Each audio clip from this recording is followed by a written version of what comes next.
Buonasera, faccio una piccola introduzione. Io sono Matteo Marcon della Tribuna di Treviso, dovrò moderare questo incontro che sarà introdotto da Giacomo Nilandi, segretario del Partito Democratico di Mogliano, e da Matteo Favero, responsabile ambiente del PD regionale e provinciale. Se sbaglio potete lanciare un'occhiataccia, così io mi correggo, rettifico in tempo reale.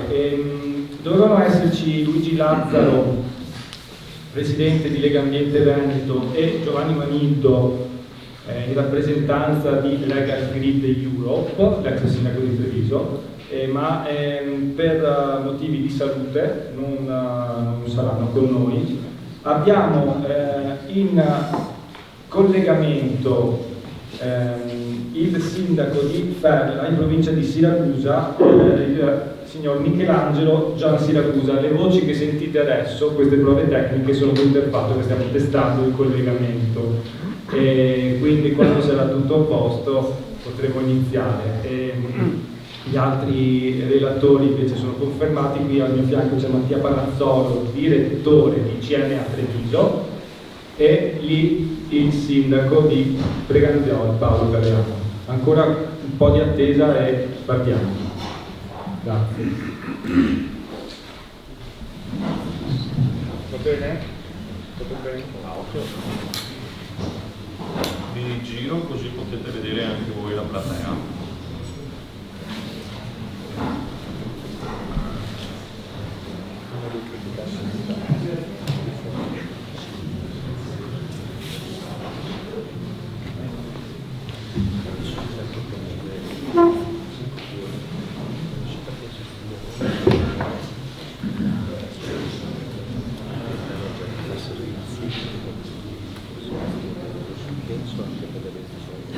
Se avete problemi a sentire, basta che mi fate un chiamo, ok? Tanto grazie.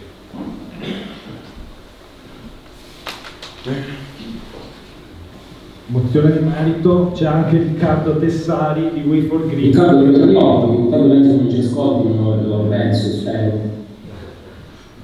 No, ti sentiamo. Vi sentiamo, se parlate vi sentiamo. Ah, ok, bene. Buonasera sindaco, buonasera Riccardo. Buonasera a tutti. Buonasera. Direi che possiamo partire, io lascio la parola a Giacomo e Matteo. Buonasera a tutte e a tutti e benvenute e benvenuti a questa che in realtà è la prima di tante serate che il circolo locale del Partito Democratico ha deciso di organizzare per trattare, diciamo, dei temi che sono dei temi che riguarderanno i bisogni reali del territorio. Questa sera partiamo dal tema dell'energia, però nei mesi prossimi ci siamo dati come obiettivo di trattare un tema al mese per provare a coniugare appunto quelli che sono i bisogni e i disagi del nostro territorio con quelle che sono le possibili risposte che politicamente possiamo dare anche in alternativa a quelle che sono le varie scale di governo vigente da parte del centrodestra, e provare a dare magari così anche un contributo costruttivo nel merito per migliorare appunto le cose.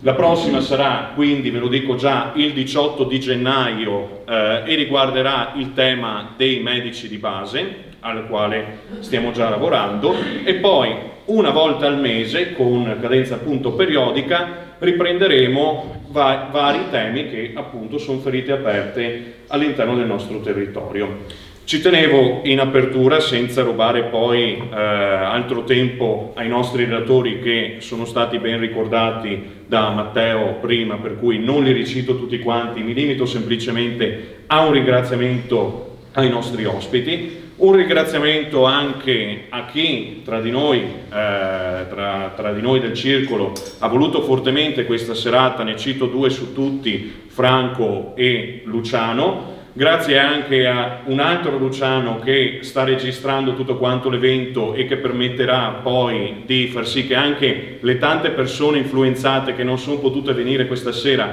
possano riguardare l'evento sul nostro canale YouTube. Ringrazio anche i tanti membri delle associazioni ambientaliste che sono qui questa sera, ringrazio anche i tanti membri delle associazioni di quartiere che hanno accolto il nostro invito. Perché il tema delle comunità energetiche è tale se riusciamo a costruire una rete sul territorio. Noi siamo partiti proponendo una mozione in Consiglio Comunale che è passata all'unanimità, per cui il nostro sarà uno dei comuni che, non appena verrà sbloccata la partita dei decreti attuativi, politicamente investirà appunto sulla costruzione non solo di una, ma su più comunità energetiche. Per cui è nostro interesse appunto far sì che più parte della popolazione possibile sia in qualche modo interessato, informato e formato sul tema, per tentare appunto di costruire una rete che sia il più grande possibile. Questo tema l'abbiamo inserito anche nel PAESC, che è il piano per l'energia e il clima, per la sostenibilità dell'energia e del clima, che ci porterà a diminuire le emissioni entro il 2030 e con varie scadenze, come ci ha indicato la Comunità Europea, per cui diciamo che su questo anche politicamente abbiamo voluto fare e faremo un investimento molto molto importante.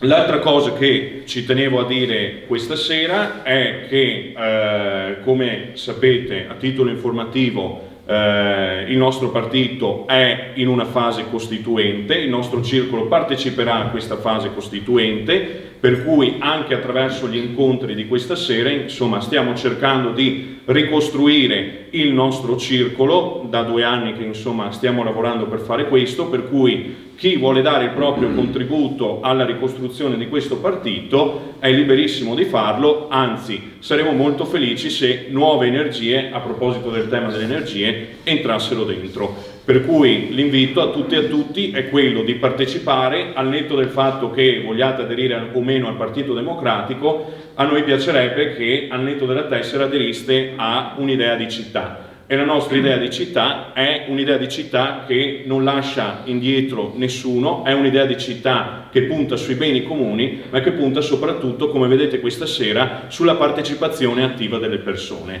Per cui ci sarà l'occasione del congresso e nei prossimi mesi ci sarà anche l'occasione della costruzione del programma per le prossime amministrative, che ci vedrà impegnati insieme ai nostri colleghi e colleghe, compagni e compagni della coalizione, per appunto fare una proposta alternativa che possa poi presentarsi alla nostra città. Vi ringrazio per la pazienza. Fatto questo breve excursus introduttivo, lascio la parola a Matteo Favero, che è il nostro responsabile forum ambiente regionale del partito, che farà una breve nota di introduzione. Lo ringrazio perché l'apporto del nostro provinciale è stato fondamentale nella costruzione di questa serata. Grazie ancora a tutti e benvenuti.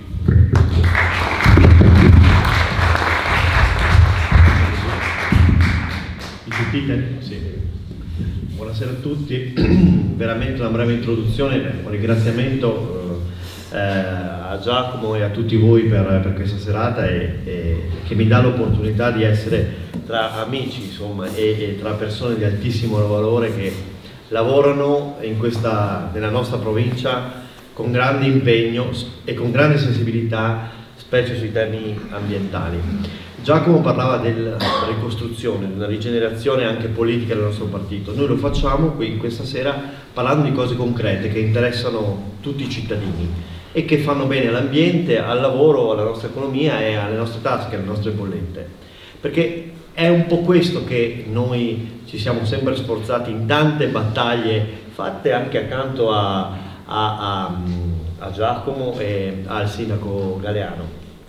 Quello di coniugare il rispetto dell'ambiente con una caduta reale, concreta, non solo perché è giusto rispettare la nostra casa comune, ma perché questo ha una ricaduta concreta in termini di benessere, di salute, di lavoro e anche di economia. E uno degli esempi lampanti di questo è dato proprio dalle comunità energetiche. Ringrazio anche Matteo Marcon perché molto spesso lui con grande generosità racconta i nostri sforzi titanici nel difendere alcune questioni molto diciamo antiche in termini ambientali della nostra provincia.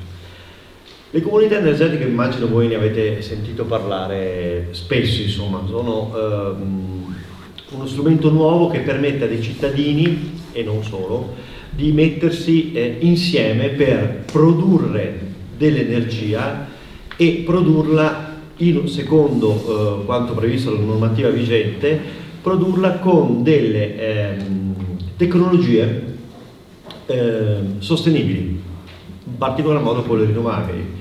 La tecnologia, diciamo, l'optimum, la tecnologia migliore per costruire delle comunità energetiche è data dai pannelli fotovoltaici. Si costituisce quindi questa comunità, la dico in breve, poi ci saranno degli interventi tecnici che sono sicuramente molto più completi e molto esaustivi rispetto al mio, e poi avremo tra poco insomma anche la presenza di un sindaco, uno tra i primi in Italia che ha una comunità energetica attiva dal 28 febbraio 2022, uno dei pochi in Italia che ha delle ricadute, lo dirà lui, veramente positive per i cittadini.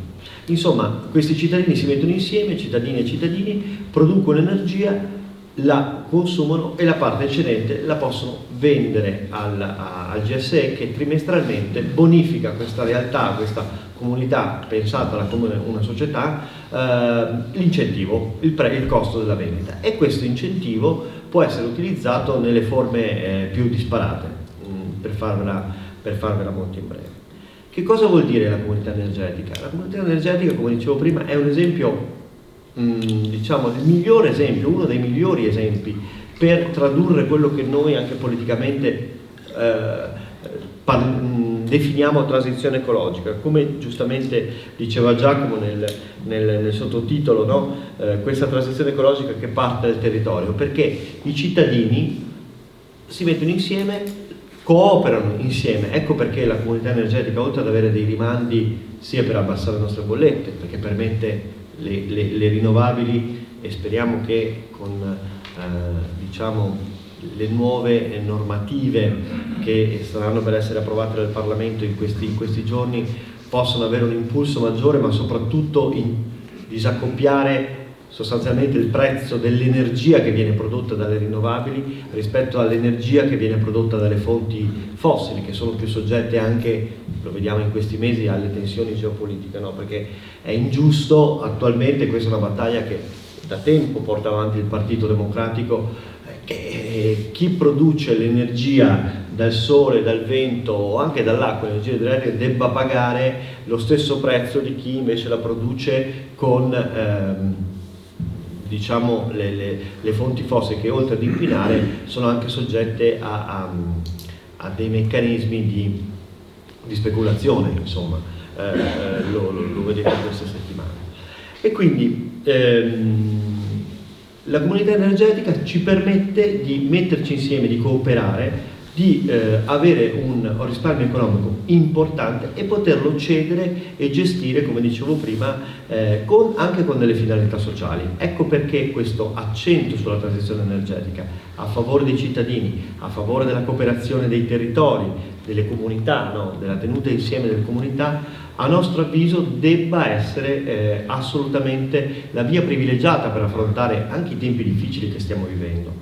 In questo momento vi è un passaggio, si sta discutendo, forse l'avete letto sui giornali, di un nuovo decreto attuativo che darà un maggiore impulso alle comunità energetiche. Le comunità energetiche nascono nel 2019, vengono recepite, viene anticipata una direttiva comunitaria, la cosiddetta RED 2, tra il 2020 e il 2021, e adesso questo regime transitorio sta finendo e c'è una consultazione pubblica promossa dal Ministero dell'Ambiente e della Sicurezza Energetica che terminerà molte associazioni ambientaliste, tra cui Legambiente. Mi spiace che stasera non sia presente per ragioni diciamo di febbre il presidente Legambiente Veneto Luigi Lazzaro, che tanto hanno spinto e tanto hanno contribuito nella consultazione che è in atto, per poi arrivare a un decreto attuativo che aumenti l'incentivo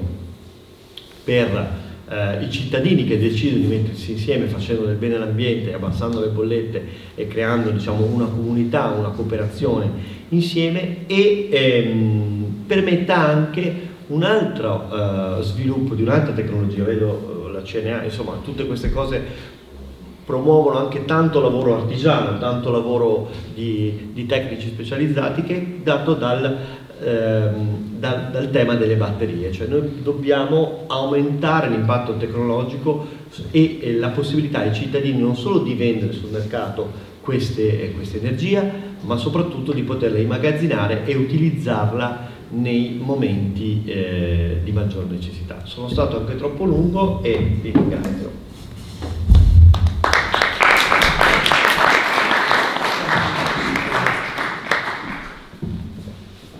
Grazie Matteo. Allora, siamo già entrati abbastanza a bomba sull'argomento. Io in realtà me lo immaginavo, mi immaginavo un avvicinamento un po' più graduale, e prima di far parlare i nostri ospiti io vorrei prenderla un attimo larga, perché secondo me bisogna inserire il ragionamento, il percorso che sta facendo il tema delle comunità energetiche in Italia in un'ottica più ampia. Mi sono segnato alcuni numeri che ho consultato oggi pomeriggio. Dal 1880 al 2012 la temperatura media del pianeta è aumentata di 0,85 gradi centigradi. Il rischio è che nel 2065 si arrivi a un aumento di 1,5 gradi. Solo con l'aumento, che può sembrare impercettibile, dell'ultimo secolo, il mare si è innalzato di 19 centimetri. Noi non dobbiamo mai dimenticare questi dati. Quando parliamo di transizione ecologica, stiamo parlando di una sfida che l'umanità ha di fronte a un'emergenza globale enorme. Non è più solo la questione delle bandiere politiche, anche mi viene da dire, visto che poi le mozioni su questi temi in Consiglio Comunale vengono approvate all'unanimità. E la sfida è veramente grande e coinvolge tutti. Poi da questa dimensione planetaria si finisce anche nei territori inevitabilmente. Giustamente Giacomo parlava dei bisogni del territorio, e noi qua a Mogliano sappiamo benissimo che c'è anche una questione aperta, una piccola ferita sul tema della transizione, un piccolo paradosso. Cioè abbiamo un progetto di impianto fotovoltaico a terra in area agricola che potrebbe occupare in futuro, se passerà, 9 ettari di terreno, e che è molto osteggiato. E ci sono risposte che in realtà arrivano con modelli di consumo e di produzione di energia totalmente diverso, perché la riflessione che deve fare questo problema del riscaldamento globale è quella di indurci come comunità, grandi o piccole, a rivedere i modelli di consumo. La comunità energetica fa esattamente questo. Io sono anche molto contento di moderare questo dibattito, perché su questo tema finalmente si cambia il senso di marcia, cioè diventa una produzione policentrica di energia. Abbiamo conosciuto le tecnologie della rete come strumenti che hanno rivoluzionato la nostra vita negli ultimi 20 anni, forse facendo più male che bene, però hanno delle potenzialità enormi. Diffondere nel territorio tanti piccoli centri di produzione ci consentirebbero di ovviare in maniera concreta ai problemi che ho elencato prima. La situazione in Italia è questa. Sono altri 2 numeri che voglio dare, sono un po' in stile Zaia che dà i numeri, però vi cito anche le fonti.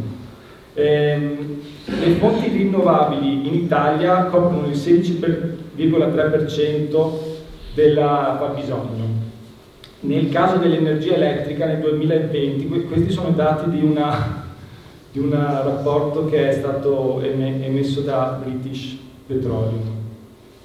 Ragazzi, cioè, un altro paradosso è dato dal fatto che sono le compagnie petrolifere a stilare spesso questi rapporti.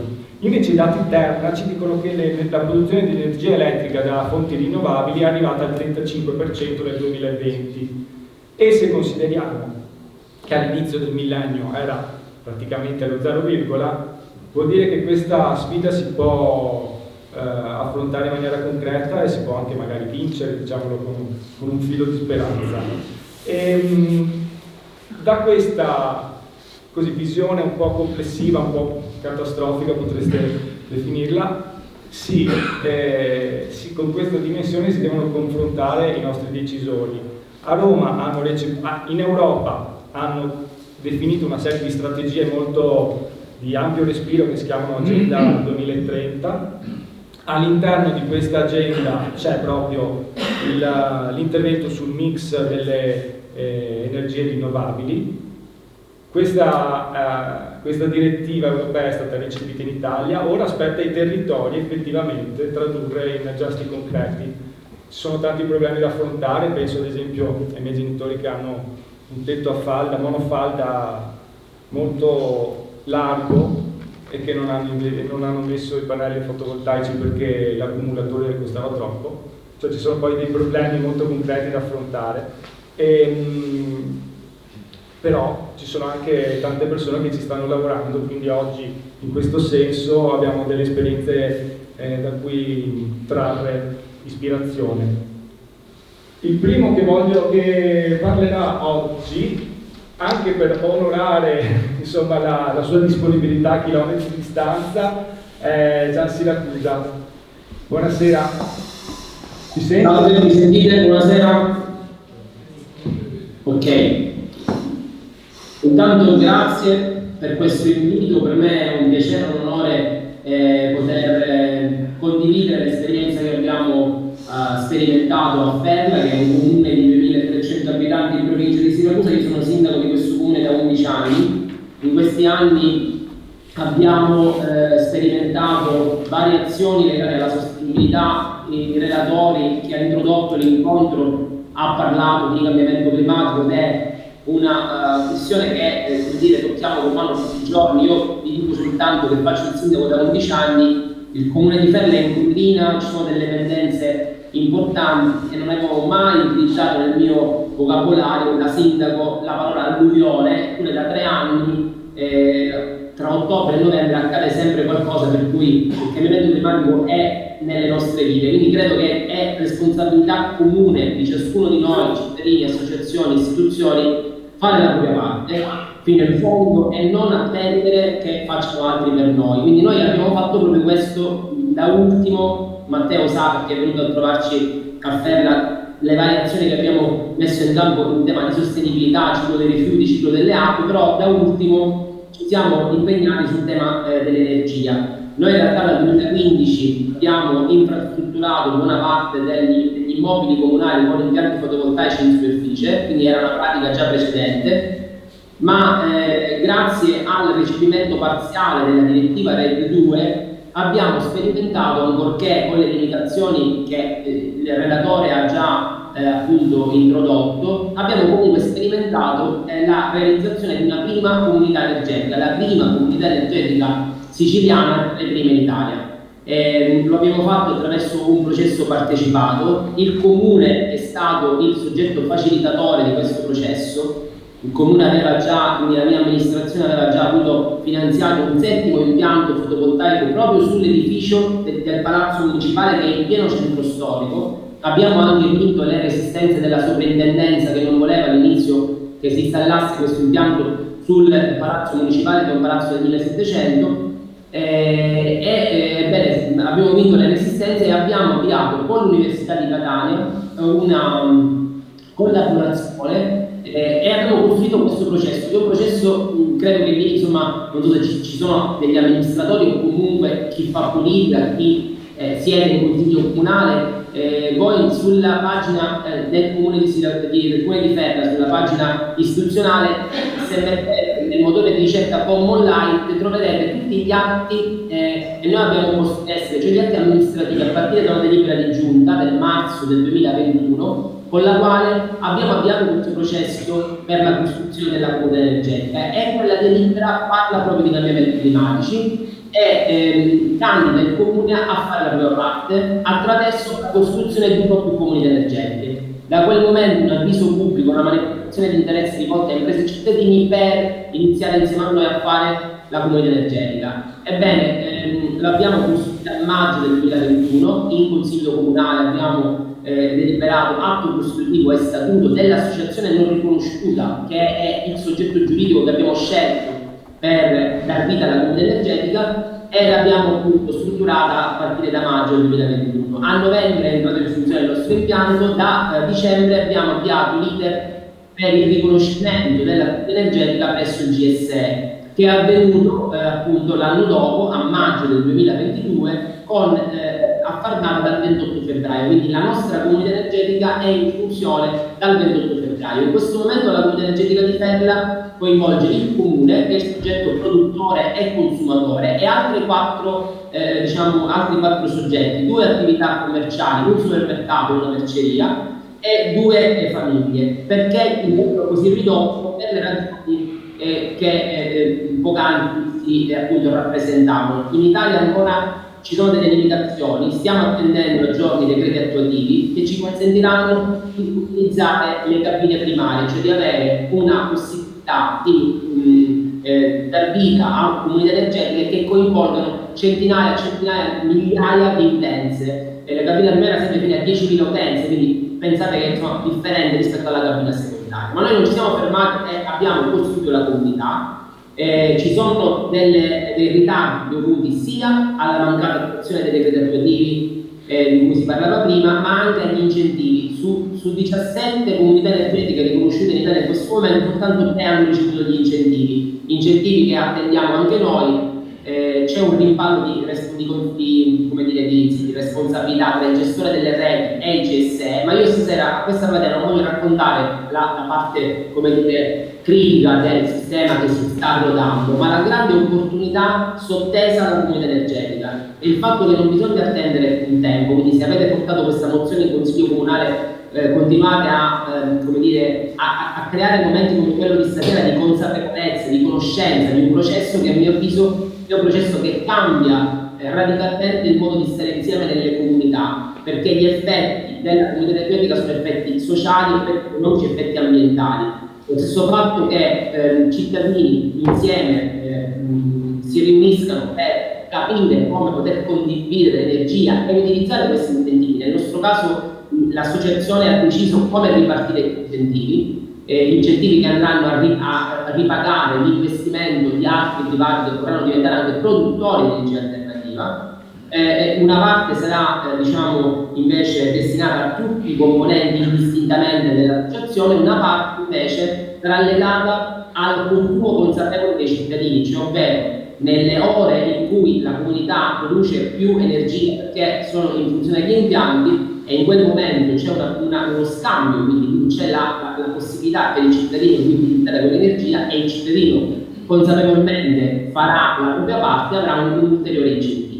L'abbiamo costruito ovviamente un modello che poi andrà verificato, ma la grande opportunità, ribadisco, che è sottesa a questo nuovo processo di stare insieme nelle comunità, credo che sia un processo che deve essere perseguito dalle amministrazioni, dalle regioni, da tutti gli attori e portatori di interesse, privati, cittadini e associazioni. Io mi fermerei perché starei a parlare per ore di comunità energetiche, ma in realtà credo che siano degli spunti quelli che stasera bisogna offrire alla vostra platea, ma sono a disposizione del Partito Democratico di Mogliano Veneto, di Matteo e di coloro che volessero avere più informazioni per fornirle e per creare questa connessione tra nord e sud rispetto a un tema che è veramente un tema importante. Ultima cosa, a dicembre del 2021, parlavo prima di Legambiente, con Legambiente Nazionale, con l'Ufficio Energetica di Legambiente Nazionale,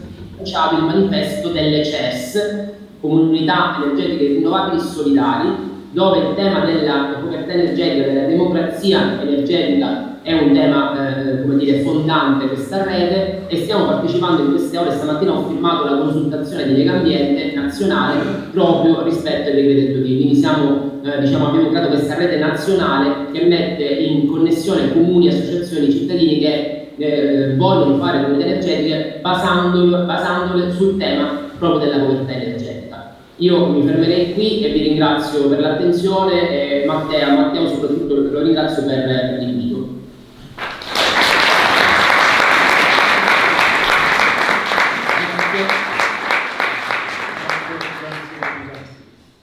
Direi da un sindaco all'altro.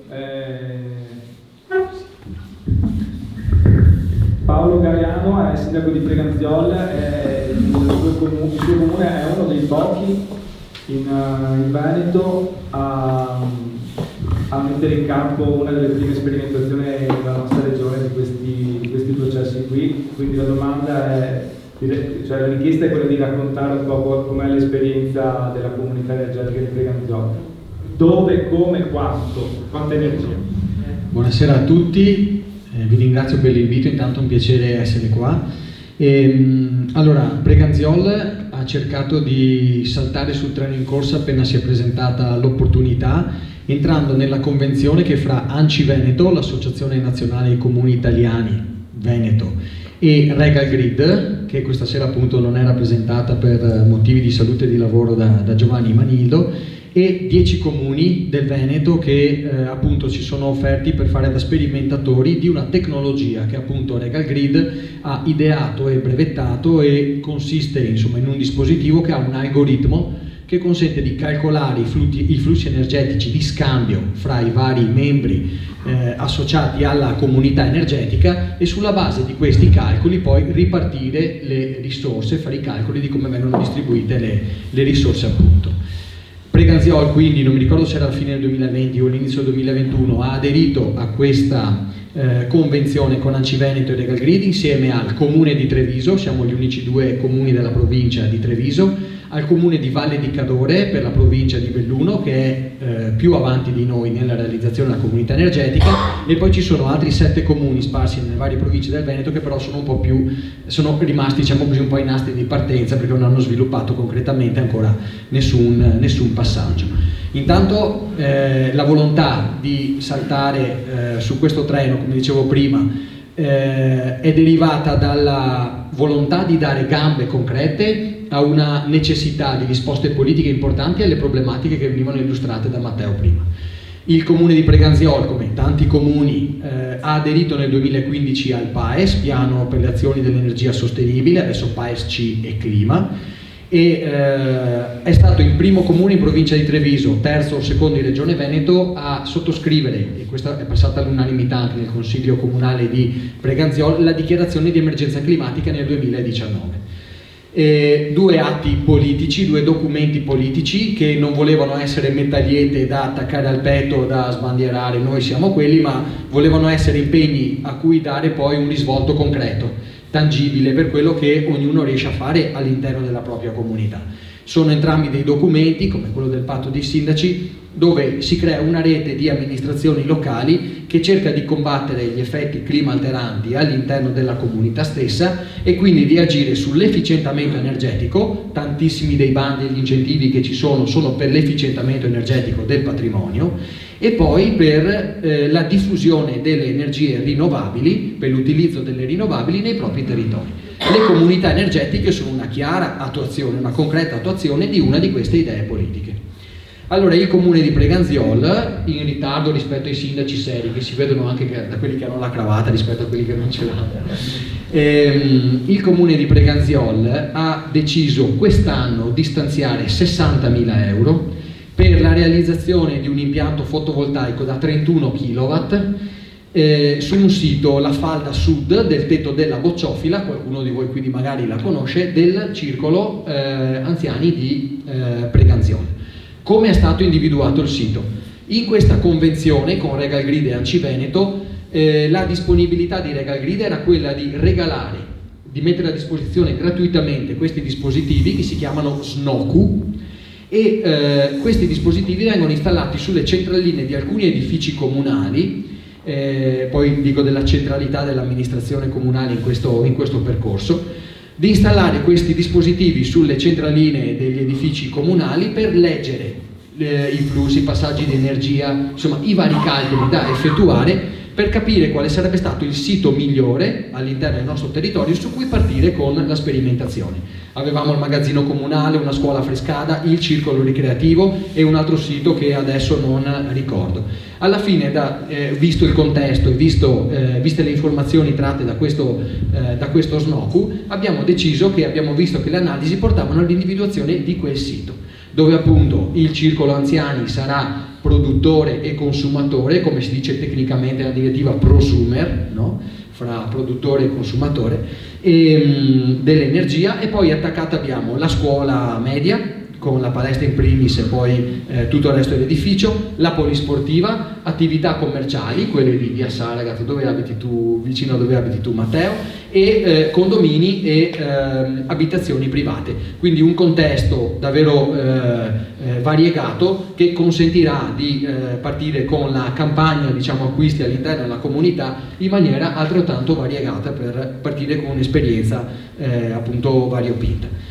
In questi giorni stiamo facendo alcuni incontri proprio con Regal Grid, perché questo fondo da 60.000 euro che abbiamo stanziato quest'anno andrà per una piccola parte per la progettazione e poi il grosso, 40-45.000 euro, per la realizzazione e l'installazione dell'impianto, che come dicevo prima è di circa 31 kW, sarà di 31 kW e consentirà intanto di produrre e smistare energia fra i soggetti che troveremo partecipi, con delle ricadute importanti in termini economici, perché appunto il sistema di incentivi, restituzione tariffaria e poi i benefici che derivano dalla vendita dell'energia prodotta in eccesso e messa in rete consentiranno, e sappiamo benissimo quanto anche l'associazionismo in questi anni trovi difficoltà nella sostenibilità delle sue attività per le difficoltà che sono connesse alla gestione dei propri immobili. Quindi beneficio sicuramente per le associazioni, abbiamo la polisportiva, il circolo anziani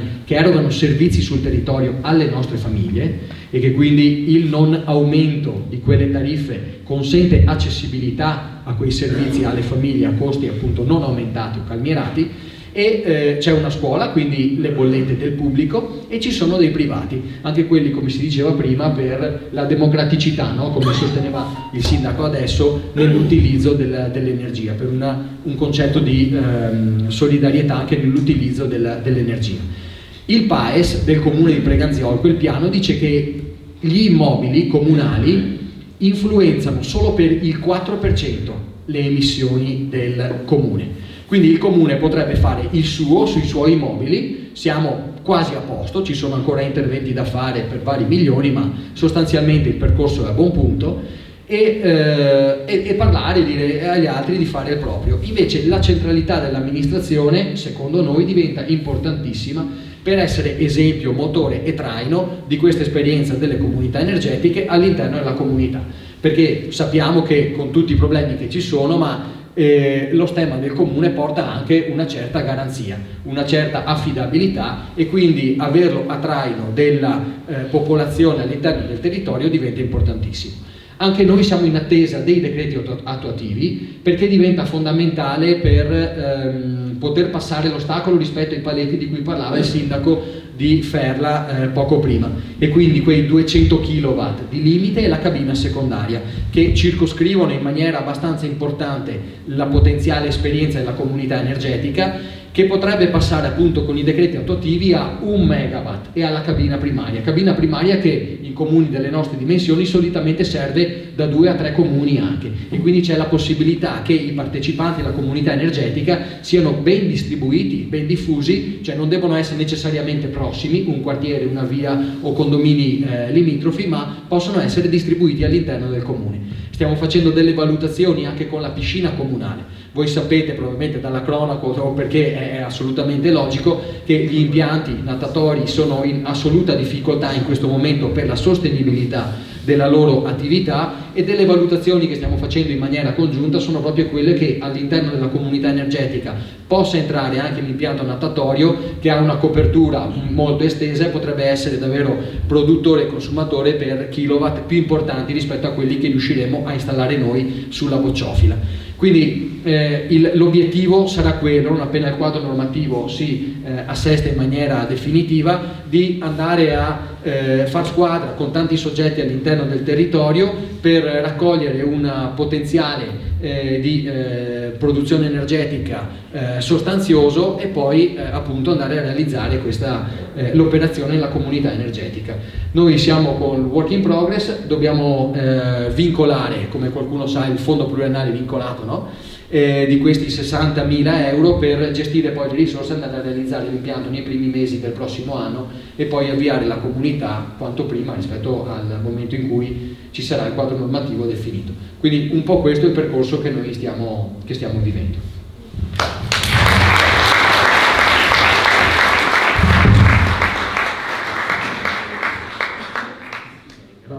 Grazie Paolo. È interessante la selezione che è stata fatta dai relatori di questo appuntamento, perché secondo me rappresenta un efficace mix tra dimensione pubblica e dimensione privata. Qui al fianco c'è Mattia Panazzolo, direttore di CNA di Treviso, che può parlare in rappresentanza del mondo produttivo del nostro territorio. E in collegamento abbiamo anche Riccardo Tessali, che vorrei coinvolgere da subito in questo salto tra virtuale e reale, per parlare di come anche dal punto di vista di una realtà privata associativa si può intervenire in questi processi. E se puoi quindi, Riccardo, cortesemente raccontare qual è l'esperienza di We for Green in questo senso, quando è nata, cosa ha generato la vostra iniziativa e come si sta sviluppando in questi anni. Assolutamente sì, spero mi sentiate bene. Perfettamente. Okay. Buonasera a tutti, intanto ringrazio dell'invito e sono particolarmente felice di aver ascoltato gli interventi di chi mi ha preceduto. Poi insomma il sindaco Gian Siracusa, noi qui a Verona stiamo aspettando Santa Lucia, che stanotte dovrebbe arrivare e insomma viene direttamente dalla sua terra, quindi siamo particolarmente legati. Sono molto felice insomma di ascoltare la bella esperienza che vi ci ha raccontato. Vi racconto un po' un'esperienza antesignana delle comunità energetiche, ma che in realtà è un'esperienza che noi abbiamo ereditato dalla storia. We for Green Sharing è una cooperativa energetica che nasce sostanzialmente intorno al 2011, quindi molto prima che ci fossero i decreti e le normative sia europee e nazionali che sono state citate precedentemente riguardanti le comunità energetiche. E nasce sostanzialmente da due cose: dalla ripresa di una storia che aveva riguardato il nostro territorio, in particolare la montagna veronese, e da un'intuizione della realtà, nel senso che all'epoca c'era un'importante opportunità collegata alla produzione di energia rinnovabile che non era aperta a tutti, accessibile a tutti, e quindi con il nostro progetto l'obiettivo era un po' di renderla tale. Parto dalla storia. Noi cosa abbiamo fatto? I fondatori di We for Green sono i discendenti di un gruppo di famiglie che nel 1923, quindi l'anno prossimo festeggeremo i 100 anni sostanzialmente della nostra storia, fondarono una delle prime esperienze di cooperazione energetica nella parte montana della nostra provincia. Siamo a Lugo di Valpantena, è il paese in fondo a una valle, un paese marginale dal punto di vista economico, caratterizzato principalmente da immigrazione in quel momento, o comunque da attività economiche molto marginali, molto localistiche. È l'epoca della Rerum Novarum, un po' in realtà precedente al 1923 perché è del 91, però comunque di un impegno del mondo cattolico, in questo caso importante nel dare risposte a problemi sociali. E all'epoca un prete, un sacerdote, il parroco del paese, sostanzialmente ebbe l'indicazione dalle altre sfere, diciamo, che avendo la disponibilità nel territorio della sua parrocchia di un salato d'acqua, andando a installare una turbina idroelettrica, avrebbe potuto andare a generare energia elettrica e quindi alimentare le attività del proprio paese. Il capitale privato all'epoca non aveva interesse a investire in quella opportunità di produzione perché era piccola e comunque in un'area non così densamente ricca di mercato, quindi ricca di aziende o famiglie che potessero consumare energia, quindi l'unica opportunità per andare a finanziare quell'opera era aggregare le risorse, le poche risorse delle famiglie del territorio, fondare una cooperativa e iniziare a autoprodursi l'energia in fondo alla valle. Così fecero, fondarono la Lucense, la società idroelettrica Lucense, che fu appunto una cooperativa nata da queste 26 capi famiglia che misero assieme le risorse, installavano questo micro turbina idroelettrica, iniziarono a produrre energia alimentando prioritariamente tre destinazioni. Due prime destinazioni erano due imprese del paese, poi vi dico chi sono, e l'altra era l'illuminazione pubblica e quindi un bene comune che permettesse anche una maggiore benessere, una maggiore sicurezza nella vita di quell'area marginale. Le due imprese che alimentarono con quella centrale furono il mulino di un certo Marcellino Veronesi, che poi sostanzialmente divenne Veronesi Mangini, gruppo AIA, uno dei più grandi gruppi agroalimentari in Italia, e l'altro era una piccola azienda della famiglia Tacchella, che poi sostanzialmente divenne la Carrera Jeans, con tutta la storia dell'abbigliamento e anche del ciclismo collegato insomma a questo brand. Questo per dire che 100 anni fa la comunità energetica fu una opportunità per rialzare dal punto di vista economico un territorio che non avrebbe avuto altre occasioni sostanzialmente di rilancio se non attraverso una forza motoristica divisa. L'ho tenuto con lunga questa descrizione perché noi non abbiamo fatto altro che copiare dai antenati di coloro che hanno fondato Wiforgreen, perché quasi 100 anni dopo, in realtà nel 2011, c'era una grande opportunità di energia che si iniziò a poter produrre ancora energia in maniera diffusa dopo qualche decennio di monopolio collegato all'Enel sostanzialmente, e si veniva da poco insomma dalla liberalizzazione del mercato e quindi le famiglie potevano scegliere il proprio fornitore elettrico. Il problema era che non tutti potevano cogliere l'opportunità di produrre energia perché molti abitavano in condominio, molti abitavano in affitto, in centro storico, quindi non potevano installare impianti fotovoltaici. Quindi sostanzialmente riprendemmo lo statuto della Lucense, andammo a vederci le esperienze europee che nel frattempo in realtà erano molto cresciute, soprattutto in Germania, Belgio, Irlanda, dopo l'esperienza di Chernobyl, e fondammo la prima cooperativa, che è un po' l'antenato di Wiforgreen, si chiama Energyland, che aveva come obiettivo sviluppare un impianto a terra su un pascolo, che è ancora adesso un pascolo, e quindi sostanzialmente anche lì c'è stata una sostanziale integrazione tra l'attività agricola e l'attività di produzione energetica. Anzi, noi diciamo che le nostre prime socie sono le pecore che pascolano sotto i nostri pannelli, perché con loro abbiamo uno scambio motoristico, loro ci falciano l'erba gratuitamente e noi gli diamo l'erba sostanzialmente gratuitamente. Ma quell'impianto è finanziato grazie all'apporto di 130 famiglie che hanno aderito alla cooperativa, hanno acquistato delle quote di quel progetto e hanno permesso la realizzazione di quell'impianto. E quell'impianto produce ogni anno circa 1,5 milioni di kilowattora, per un impianto abbastanza grande, da 1000 kilowatt, che valorizzati sul mercato sostanzialmente hanno permesso alle famiglie da 11 anni a questa parte di non pagarci le bollette, perché grazie agli introiti collegati a quell'esperienza sostanzialmente vanno a avere un prezzo più competitivo, o meglio slegato dalle dinamiche di mercato, perché avendo la produzione in casa noi riusciamo a sostanzialmente a scollegarci dalle dinamiche, in particolare le dinamiche emergenziali che abbiamo visto negli ultimi mesi, nell'ultimo anno in realtà, di andamento dei prezzi, e in più hanno, grazie al meccanismo del ristorno e della distribuzione degli utili generati dalla cooperativa, anche un ritorno economico collegato a questo tipo di esperienze. Da quella realtà è stata in realtà un progetto di responsabilità territoriale più che un progetto di impresa, perché noi come Forgreen, che è l'azienda che ha realizzato quell'esperienza, che segue lo sviluppo di WeForgreen Sharing, che è una società di Verona, avevamo sostanzialmente avuto questo tipo di intuizione, ma collegato un po' a un progetto di responsabilità territoriale. Da quell'esperienza abbiamo fatto diventare in realtà un modello nuovo, nel senso che WeForgreen ha replicato quel modello. Ad oggi, vi do qualche numero, abbiamo raccolto più di 5 milioni di euro di capitale diffuso da più di 1200 famiglie in tutta Italia che hanno investito in questi progetti. Abbiamo realizzato 6 megawatt di impianti fotovoltaici, quindi produciamo circa 7 milioni di kilowattora all'anno, e di quei 5 milioni ci hanno permesso di fare investimenti totali per 17 milioni di euro, ma di quei 5 milioni ne abbiamo già distribuiti circa 3 milioni in termini di benefici dati ai nostri soci, con un orizzonte temporale ancora residuo di durata dei progetti di più di 12 anni, quindi sostanzialmente siamo alla prima parte di questo.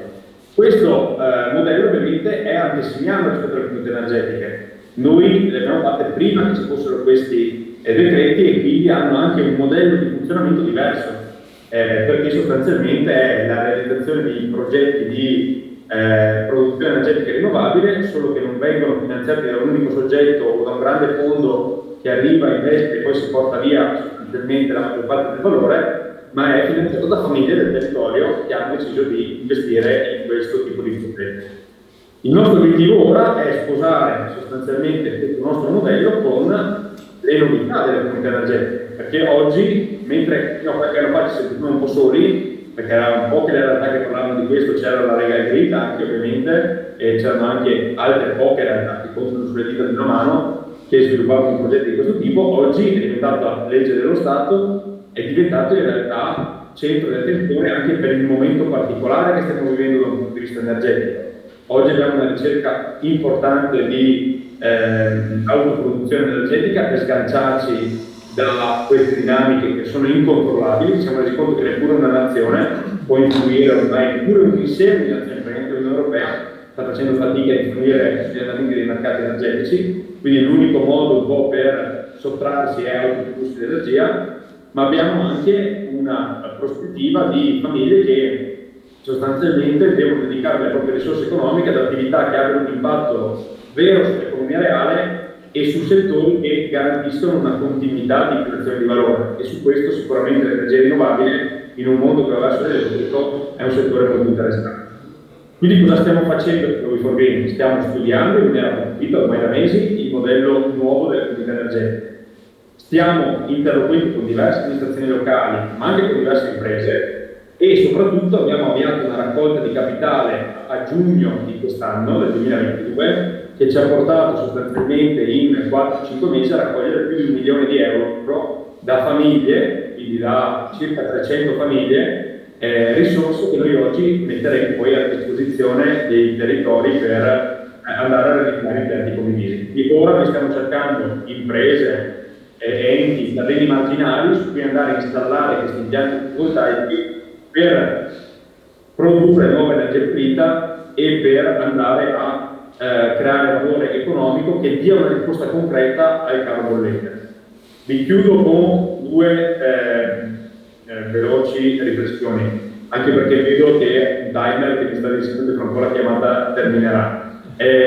La prima riflessione, prima lo sentivo da chi mi ha preceduto, la comunità energetica ha sicuramente un impatto vario, un impatto integrale, che è sicuramente economico, perché permette generazione di valore economico, anche aggiuntivo grazie agli incentivi del GSE, ma permette soprattutto la possibilità di sganciarsi sia per le imprese che utilizeranno i nostri impianti, sia per le famiglie che acquisteranno le quote, di sganciarsi dai meccanismi di prezzo che abbiamo visto purtroppo imprevedibili negli ultimi mesi. Un impatto ambientale, ovviamente si va a immettere energia pulita nelle nostre reti, e soprattutto si va anche a creare produzione diffusa e quindi impattare sulla sicurezza e la tenuta delle reti elettriche, ma come percepivo prima, qualcuno l'ha detto, ha un impatto sociale importante. Secondo noi diciamo sempre è un impatto pedagogico, perché sta tornando a insegnare alle comunità che mettendosi assieme, come fecero 100 anni fa gli antenati dei soci della We for Green, si possono raggiungere obiettivi e dare risposte, soprattutto, che da soli non si potrebbe fare. Quindi secondo noi la comunità energetica, dopo 2 anni difficili come quelli del Covid, che hanno un po' sfilacciato le relazioni sociali dei territori, possono essere una grande opportunità anche a fronte dell'emergenza energetica che ha creato bisogni molto forti per andare a ricrescere un po' i legami sociali. Vi chiudo con un ultimo dato che per noi in realtà è stato un'intuizione, ma è stata una conquista poi, perché ci ha permesso di consacrare il modello della comunità energetica, grazie al fatto che i nostri soci hanno investito in produzione energetica che la cooperativa gestisce e valorizza in autonomia. Quest'anno i nostri soci, vi do un dato, ma non per venderla, ma per farvi capire che la comunità energetica possa essere davvero una risposta concreta al caro bollette. I nostri soci quest'anno hanno pagato l'energia in bolletta 6 centesimi rispetto a un prezzo medio di mercato che è stato intorno ai 3 centesimi. Questo perché? Perché hanno investito, hanno creduto per tempo nella produzione di energia rinnovabile, l'hanno fatto insieme ad altri e l'hanno fatto con una struttura organizzata che permette anche poi di valorizzare in maniera intelligente quell'energia. La sintesi delle 3 caratteristiche che vi ho appena detto si chiama comunità energetica. Quindi io credo che in questo momento si debba investire nello sviluppo di queste realtà. Grazie.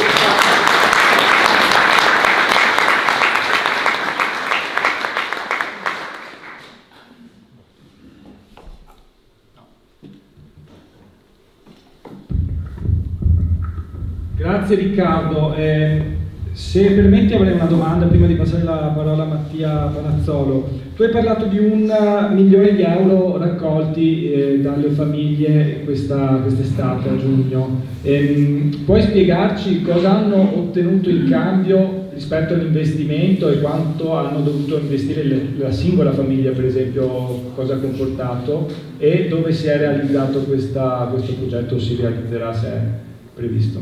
Allora, vi racconto, non so se il timer che vedevo prima ora non lo vedo più, quindi se mi vedete sparire è collegato a quello, ma in caso semmai troviamo un modo di collegarci. Vi parlo dei benefici collegati a coloro che hanno investito prima di queste ultime famiglie, perché queste famiglie hanno investito ora e ora stiamo andando a individuare gli impianti da installare, quindi queste famiglie inizieranno a beneficiare di questa produzione energetica a partire sostanzialmente dalla prossima estate, perché ci sarà il tempo di andare a individuare i siti in cui fare gli impianti. Le famiglie che hanno investito, che nel 2011 che facciamo questo, hanno sostanzialmente hanno un investimento medio intorno ai 4-5 mila euro. L'investimento dei nostri progetti medio intorno ai 4-5 mila euro, che in tempi normali, fino a qualche mese fa, era il costo medio di un impianto fotovoltaico domestico da 3-4 kW sostanzialmente. Hanno un investimento medio di questo tipo, i tassi di ritorno dell'investimento sono tassi non speculativi, parliamo di un tasso medio tra il 4, stiamo potenziali tra il 3,5 e il 5,5% a seconda dei progetti che andiamo a promuovere. La durata media dei nostri progetti è di 15 anni e i progetti sostanzialmente già conclusi in termini di sottoscrizione hanno una durata media di 12-13, mentre i nuovi progetti, visto che sono impianti nuovi, hanno durate anche di 20 anni e il vero beneficio collegato in particolare a quest'anno, okay, il beneficio economico continuativo è quello che ho detto prima, ma grazie al meccanismo di individuazione di prezzi fissi per i nostri soci che vengono decisi ogni anno dalla cooperativa, considerate che una famiglia media consuma 3 MWh, ve lo traduco in kWh, 3.000 kWh, quest'anno hanno risparmiato circa 24 centesimi a kWh, significa sostanzialmente un risparmio di 720 euro solo nel 2022 dei costi energetici, collegato al fatto che il nostro prezzo è un prezzo fisso stabilito dalla cooperativa e il prezzo di mercato invece è un prezzo gestito da dinamiche che in particolare nel 2022 sono state dinamiche fuori da qualsiasi controllo. Grazie mille. Grazie mille Riccardo. Io colgo la palla al balzo per passare la parola a Mattia, perché penso che quando il mondo imprenditoriale sente parlare di sconti in bolletta in questo periodo gli brillano sicuramente gli occhi. C'è un rapporto di CNA recente che denuncia come i costi energetici, forse chi come noi paga la bolletta di una utenza domestica non l'ha ancora sentito, ma le imprese sono ormai mesi che denunciano rincari sulle bollette che sono quintuplicate e quindi rendono davvero difficile rendere sostenibile l'attività di impresa. C'è il rischio poi a caduta di dover mettere i dipendenti in cassa integrazione, quindi è un problema oltre che ambientale anche sociale in questo caso. Però sappiamo anche che CNA da sempre è all'avanguardia su questo tipo di proposte e quindi probabilmente voi avete già nei radar la possibilità di entrare in questo meccanismo nuovo, policentrico, diciamo. Grazie e buonasera a tutti. Ci tenevo a sottolineare quelli che sono, a nostro avviso, tre opportunità innovative di questo nuovo strumento e anche alcune cose che etichetterei come disallineamenti più che criticità, perché ci sono anche una serie di aspetti sulle quali credo sia necessario lavorare insieme per portare a terra poi un risultato positivo per il territorio, utilizzando al meglio quelli che sono gli strumenti. Da un lato sicuramente è molto interessante che per la prima volta nel nostro ordinamento si riesca a superare approccio individuale privatistico all'investimento negli impianti di energia rinnovabile, nel senso che fino a prima banalmente anche in un condominio l'impianto fotovoltaico era del singolo condomino, dove nell'assemblea condominiale dovevi litigarti millesimi per fare l'installazione. La normativa delle comunità energetiche permette invece di condividere gli investimenti e i risultati di quello che è un impianto di energie rinnovabili. Questa cosa qui è una cosa molto semplice, ma una cosa molto rivoluzionaria rispetto a dei vincoli normativi che rendevano difficile una serie di aspetti. Nel 110 per esempio si è molto utilizzato questa apertura normativa delle comunità energetiche per fare impianti fotovoltaici condominiali, mentre prima questa cosa non era possibile. Un altro aspetto interessante è quello che dentro le comunità possono partecipare dei soggetti totalmente diversi, nel senso che noi possiamo avere per la prima volta anche qui insieme la pubblica amministrazione, l'impresa e il privato cittadino, e questa cosa qua apre una valanga di scenari nuovi, perché banalmente la pubblica amministrazione potrà fare anche degli investimenti, ragionamenti di natura sociale, coinvolgendo alcuni cittadini, mettendo a disposizione magari di alcuni, non di altri, degli investimenti pubblici, e banalmente in provincia di Treviso una persona ogni 10 titolari di un'impresa. Spesso sapete la casa e il capannone sono prospicenti, quindi già il fatto di poter ragionare in maniera unica tra il privato imprenditore e il titolare dell'impresa apre scenari molto interessanti, e tra l'altro sforza anche a fare ragionamenti più complessi, perché quando dobbiamo mettere insieme esigenze diverse dobbiamo ragionare in maniera un po' più articolata sicuramente. E dall'altro poi naturalmente questa misura è una delle risposte, non la risposta, ma una delle, a un'esigenza molto forte di diversificazione energetica, nel senso che noi, Italia, a febbraio del 22 ci è trovata in una situazione geopolitica complessa ed eravamo il secondo paese per dipendenza del gas naturale in assoluto, dopo la Russia, con la differenza che la Russia ci abita sopra praticamente, mentre noi importiamo gas al 96%, e soprattutto metà di questo gas veniva utilizzato per fare energia elettrica, e ci sono molti modi più efficienti di fare energia elettrica che non attraverso l'utilizzo del gas naturale. Quindi sicuramente abbiamo scontato come sistema paese una mancanza di investimenti lungimiranti o di politica energetica come sistema paese. In questo momento naturalmente le imprese nostre, in provincia di Treviso sapete che più o meno il 50% della produzione viene esportata, si giocano la loro partita con armi spuntate rispetto ai competitor internazionali, quindi sono cose che poi vengono in qualche maniera fatte pagare, però sicuramente il poter avere in maniera diffusa la creazione di energia elettrica dal basso permette di diversificare in maniera accorta. Ci sono però anche alcuni aspetti su cui credo bisogna lavorare con attenzione per migliorare e portare a casa queste cose che ho sentito molti interventi interessanti, molti spunti, molte cose, però poi per metterlo a terra e renderlo diffuso servono altri aspetti, no? Come sempre in questo momento anche noi denunciamo come associazione di categoria un forte disallineamento tra quello che servirebbe e quello che c'è rispetto ai tempi della pubblica amministrazione e quello che richiede l'economia, l'emergenza, eccetera. L'ultima normativa delle comunità energetiche è di novembre del 2021, siamo ancora in attesa di decreti attuativi che permettono di ampliare la portata di quella norma e renderla a misura di fatto di tutti i cittadini e delle imprese stesse. Non vado nel tecnico, ma già da novembre del 2021 c'è la possibilità, mancando i decreti però, di ampliare molto la portata della potenza della comunità, ma anche di aumentare il raggio geografico, e le comunità si diffonderanno in maniera capillare solamente con il criterio della porta aperta, nel senso che saranno a regime un nucleo di fondatori il quale lascerà aperto, diciamo, la porta all'adesione di altri soggetti, ma di fatto la maggior parte delle persone aderirà semplicemente installando un impianto fotovoltaico evoluto a casa propria, nella propria azienda, che già dispone a bordo della tecnologia necessaria per dialogare con le comunità esterne. Quindi di fatto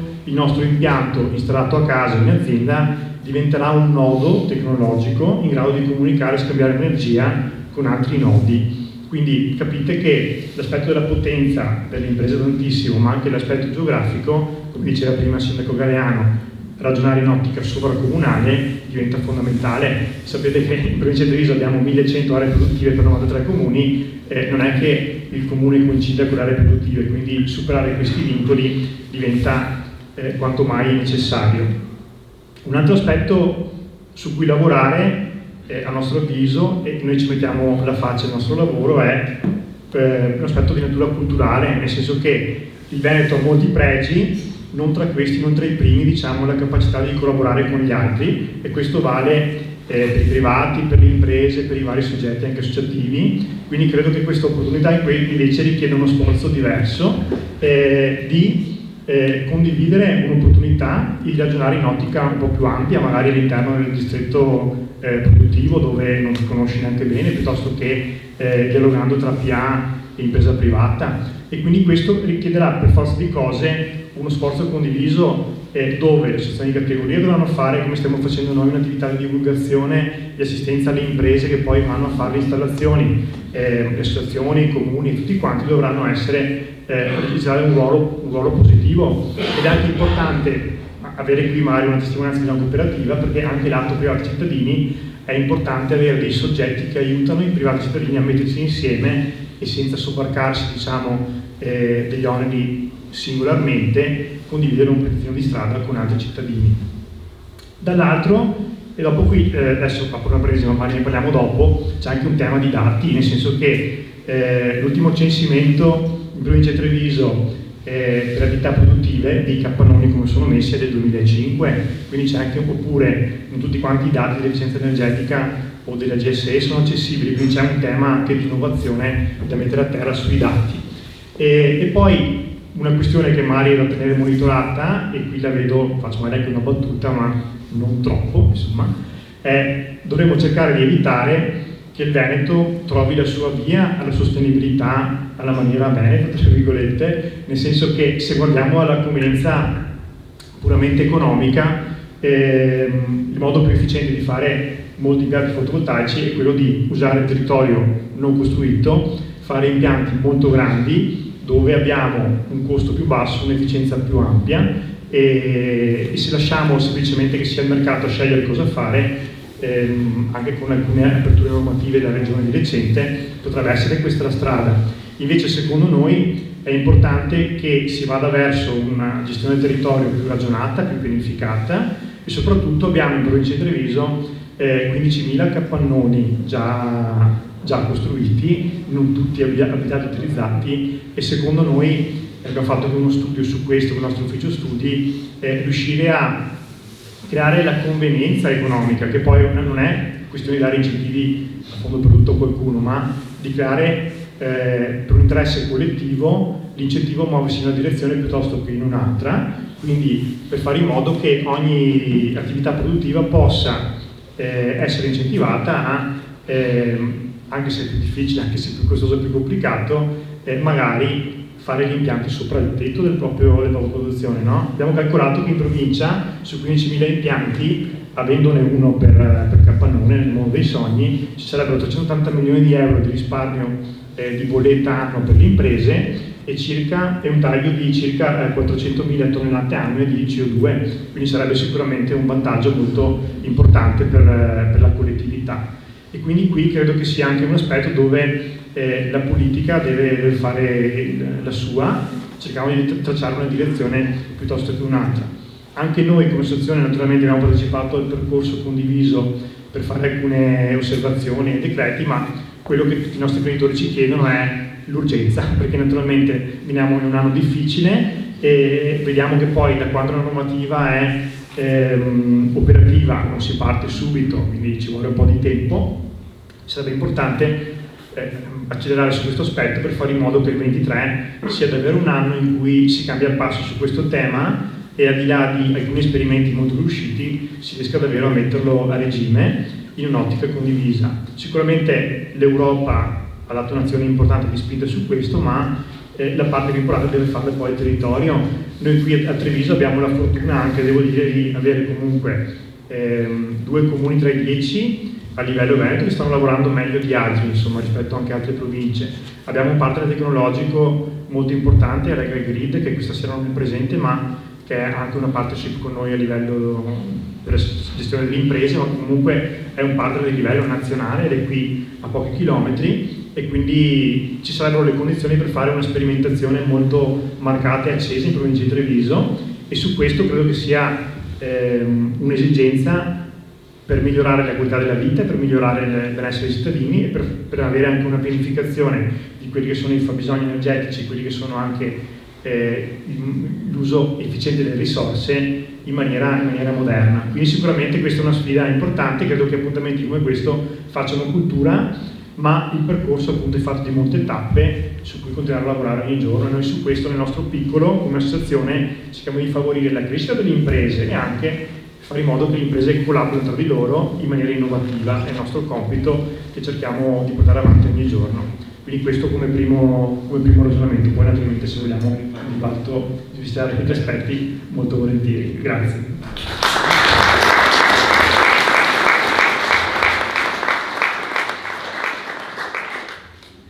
Grazie. Abbiamo concluso, penso sia stata rappresentata una direzione abbastanza suggestiva per lavorare sulla transizione ecologica nei prossimi anni. Mentre ascoltavo il direttore di CNA mi è venuto in mente un recente reportage che ho svolto accompagnato in un'azienda, in diversi siti produttivi, in una di quelle aziende che gli ambientalisti in realtà fanno accapponare la pelle, e mi è stata così raccontata la storia per telefono in maniera un po' casuale di 2 impianti fotovoltaici realizzati sul fondo di una cava non più utilizzata, uno da 1,5 MW di potenza e un altro da 1,3 da un cavatore, e si lamentava di averli finiti in agosto, era l'inizio di novembre, non è ancora riuscito ad avere l'allacciamento alla gestore. Diceva: manca una centralina, aspetto che l'Enel arrivi a installarla ma non arriva. Mi sono un po' informato con alcuni amici che lavorano nel settore, mi hanno detto che i tempi medi per l'allacciamento di un impianto fotovoltaico sono di 4 mesi. Quindi questa notizia mi ha lasciato un po' sorpreso, perché da una parte riceviamo le proteste degli imprenditori che non riescono a fronteggiare le care bollette, dall'altra chi investe, l'investimento in questo caso era sui 3 milioni di euro, chi investe copre di pannelli fotovoltaici una cala, si ritrova a dover aspettare il ritorno ai tempi molto lunghi. Racconto questa storia, ce ne sarebbero anche tante altre perché sono così situazioni abbastanza standard in Veneto. Racconto questa storia perché la domanda è: in un momento in cui la domanda che vorrei rivolgere a Matteo Favero, in un momento in cui si parla degli extra profitti anche di molte aziende energetiche, l'imposizione di questo nuovo modello policentrico che consente l'autoproduzione, che consente di aumentare la quota di energia elettrica da fonte rinnovabile, farà venire meno delle entrate a qualcuno? Cioè è possibile che incontri anche delle resistenze di quelle che in Italia purtroppo ci siamo abituati a vedere in maniera un po' sottile e progressiva? Beh, come tutte le rivoluzioni, uso il sostantivo utilizzato dal direttore di CNA, c'è chi ci perde e c'è chi ci vince. C'è anche un tema di innovazione tecnologica delle reti che non va tenuto, bisogna essere sinceri, questo non va tenuto, va considerato, insomma. È anche vero che ovviamente le società energetiche ci perdono nella trasformazione del consumatore al prosumer, cioè, come diceva il sindaco Galeano prima, a un cittadino che diventa produttore e cede la propria energia in eccedenza, ma questo ovviamente non deve assolutamente farci desistere da questo. Noi questa sera facciamo un appuntamento molto concreto di diffusione di informazione, di cultura anche politica, e questo serve perché la volontà dei cittadini è sovrana. Ovviamente le imprese si regolano sulle offerte e anche sulle domande degli stessi cittadini, e molte di queste imprese si sono già attrezzate per offrire servizi alle comunità energetiche, anzi per creare le comunità energetiche. C'è una famosissima moglianese che è, oltre che essere una grandissima campionessa, una grande donna, è una testimonianza di una importante società energetica nazionale. Quindi penso che poi, come tutte le rivoluzioni, le imprese troveranno il modo di produrre meglio e di fare altrettanti profitti, altrimenti l'innovazione si fermerebbe, cosa che non è accaduta. Grazie, questa è una domanda un po' provocatoria ovviamente, non so se Paolo, tu che hai il contatto concreto con questa pratica, di questa iniziativa della Bozzofila, hai trovato dei rallentamenti, qualcosa che ha frenato? Prima il sindaco di farla ha detto magari glissiamo su questo tema, però sicuramente, come dicevo prima, c'è un'emergenza in atto e quindi prima si fa meglio è, lo dicono anche le imprese.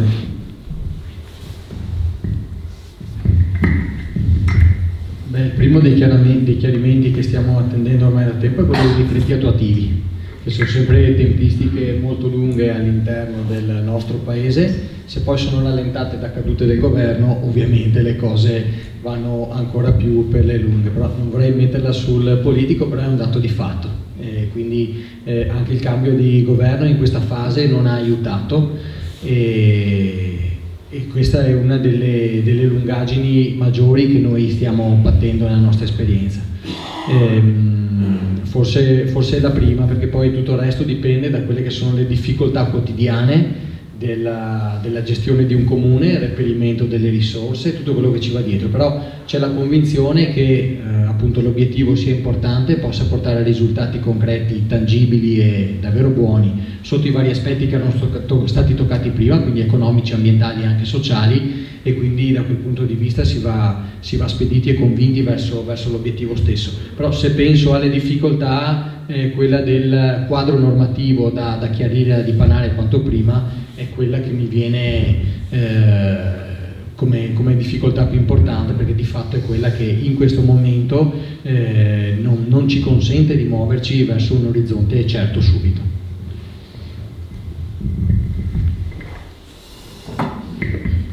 Purtroppo questo funziona più.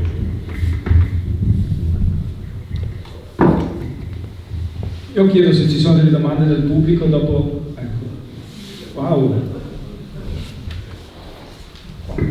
Provi a farlo senza microfono per cortesia e poi. Vabbè. 1, 2, 3. Ok, vi ho visto. Vado. Prego. Allora, una domanda da ignorante. Io qualche anno fa, in tempi non sospetti comunque, ho voluto passare da Enel a una società, un gestore che si chiama Enostra, non so se lo conoscete, il quale so che forniva energia unicamente da fonti rinnovabili. E, facendo così, io mi sono iscritto alla comunità energetica. Ok, e questa è la domanda o Sì. ne avete? Questo. Non so a chi rivolgere la domanda. Riccardo, io proverei a fare azzardare la risposta a Riccardo, che sicuramente maneggia con più frequenza di noi questi argomenti. Signore, non so se tu hai sentito cosa ha detto, è passato da Enel a una società che forniva energia pulita, è nostra, e chiedeva se questo passaggio lo ha di fatto fatto entrare in una comunità energetica. La risposta è no, però magari ci puoi spiegare bene perché, qual è la differenza tra Allora non mi permetto ovviamente di parlare nel posto di Enostra, che sono amici e sono tra i pochi, insomma, prima vi parlavo di pochi soggetti che sviluppavano progetti simili ai nostri, tra questi c'è anche Enostra. E in quel caso la partecipazione è nostra e la partecipazione a una cooperativa energetica più che una comunità energetica, o meglio, noi ci chiamiamo comunità energetica da prima che le comunità energetiche diventassero una definizione di legge, quindi è probabile che lei all'epoca abbia aderito a una comunità energetica perché ancora non esistevano le comunità energetiche del decreto, e una forma di aggregazione intorno all'acquisto di energia pulita o alla produzione di energia pulita è considerabile una comunità energetica. Ma in quel caso lei non ha aderito a una comunità energetica cosiddetta dal decreto, che in realtà si chiamano comunità di energia rinnovabile, perché quelle necessitano di una contiguità e di un'associazione vera e propria a un'aggregazione locale, come prima insomma si descriveva. Quindi lei ha aderito a un progetto di aggregazione di condivisione energetica, lo definirei così, come quello di Nostra, che è simile a quelli di cui ho parlato prima, che portiamo avanti noi di Before. Tecnicamente lei non ha aderito a una comunità di energia rinnovabile, che in realtà oggi sono le comunità energetiche, come il decreto 199 del 2021, che è l'ultimo, prevede. Posso aggiungere? Prego Sindaco. No, conosco bene la realtà di Enostra con Sara Capuzzo, che è la presidente, che insieme a me sta raccontando in Italia questa vicenda delle comunità energetiche. Al cittadino però vorrei, come dire, oltre alle cose che diceva Riccardo, che ovviamente condivido, magari informarsi direttamente con Enostra, perché Enostra sta sviluppando tanti progetti di comunità energetiche secondo la nuova definizione giuridica, quindi probabilmente magari nel territorio in cui lui vive potrebbe essere che Enostra sta sviluppando un progetto di comunità energetica, quindi lui ha già aderito a Enostra, potrebbe aderire in quel caso al progetto che Enostra sta sviluppando magari sul territorio dove abita la persona che ha fatto la domanda, quindi e magari il contatto con Sara Capuzzo, comunque con Enostra, è un contatto che possiamo anche noi agevolare per comprendere se appunto può avere anche questo ulteriore vantaggio, perché ricordiamo che la normativa consente una incentivazione ulteriore che sarà appunto data da GSE a chi costruisce comunità energetiche secondo le cose che abbiamo detto questa sera, quindi per completezza dell'informazione penso possa essere utile anche questa ulteriore comunicazione. Ha risparmiato con la nostra? Come? Ha risparmiato? Non sono neanche interessato, mi interessava solo sensibilità ecologica. Prego, poi passo la parola a Paolo Favero e a Beccio che si erano prenotati. Prego comunque. Vai. No, io ho fatto 40 anni di lavoro Enel, di cui 25 li ho fatti studi di rete, e mi riferivo a quello che ha detto il Presidente del CNA. Bisogna far presto. Perché? Primo, noi abbiamo centrali termoelettriche che ormai hanno 60-70 anni, ormai sono vetuste, inquinanti al massimo. Io mi ricordo, quando sono stato assunto, dopo 5-6 mesi di assunzione, sono stato in Israele e ho visto in Israele, e non solo, ma anche a Rodi, tutte le case avevano il pannello solare col bidone dell'acqua. Tutte, dici tutte. Qua non ne avevo visto nessuna. Noi importiamo da Krško 70 km dalla Slovenia, dall'Italia. Noi importiamo dalla Francia, ma la Francia ha già detto che nel 2023 ci priverà completamente di energia, perché anche lei certamente ha le centrali vetuste, quelle nucleari sono in manutenzione. Importiamo dalla Svizzera, e anche la Svizzera ci taglierà i ponti. Importiamo pochissimo dall'Austria. Mi domando, e anche il sindaco di Siracusa, abbiamo Termini Imerese che inquina, abbiamo Vado Ligure che è inquinante, centrale di Fusina che è del 61. Vogliamo darci una vera mossa? Quello che lei ha detto, 15.000 capannoni, quanto ci voleva per installare i pannelli solari sui capannoni? Bisogna far presto. Io sento Cingolani che diceva bisogna far presto, bisogna far presto, bisogna far presto, bisogna far... Domani mattina, subito, fra poco noi siamo impiccati, non avremo più energia neanche, non solo per scaldarci, ma neanche per cosa, perché fra poco, se continua la guerra, siamo in braghe di tela. Ok, grazie. Io penso che la domanda di qual era sostanzialmente? La domanda è questa, quella che dice dobbiamo fare presto l'installazione, bisogna installare, guarda il signor Matteo. Prego. Noi quando io ero Enel, no, c'era solo Enel, poi è venuto fuori Terna, poi è venuto fuori Sogei, poi è venuto fuori Green Power, poi è venuto fuori, tutti avevano un pezzetto, no? Green Power ha fatto talmente tanto poco, bisogna far presto, centrali, Okay. guardi, centrali, Cioè, quindi non solo termoelettriche, ma le idroelettriche hanno 80 anni. Un appello a modernizzare la rete e un appello a accelerare il più possibile i tempi di questa transizione, e una considerazione anche sul ruolo che l'Italia ha rispetto allo scenario europeo di non proprio di indipendenza totale, ma anzi di forte bisogno e richiesta.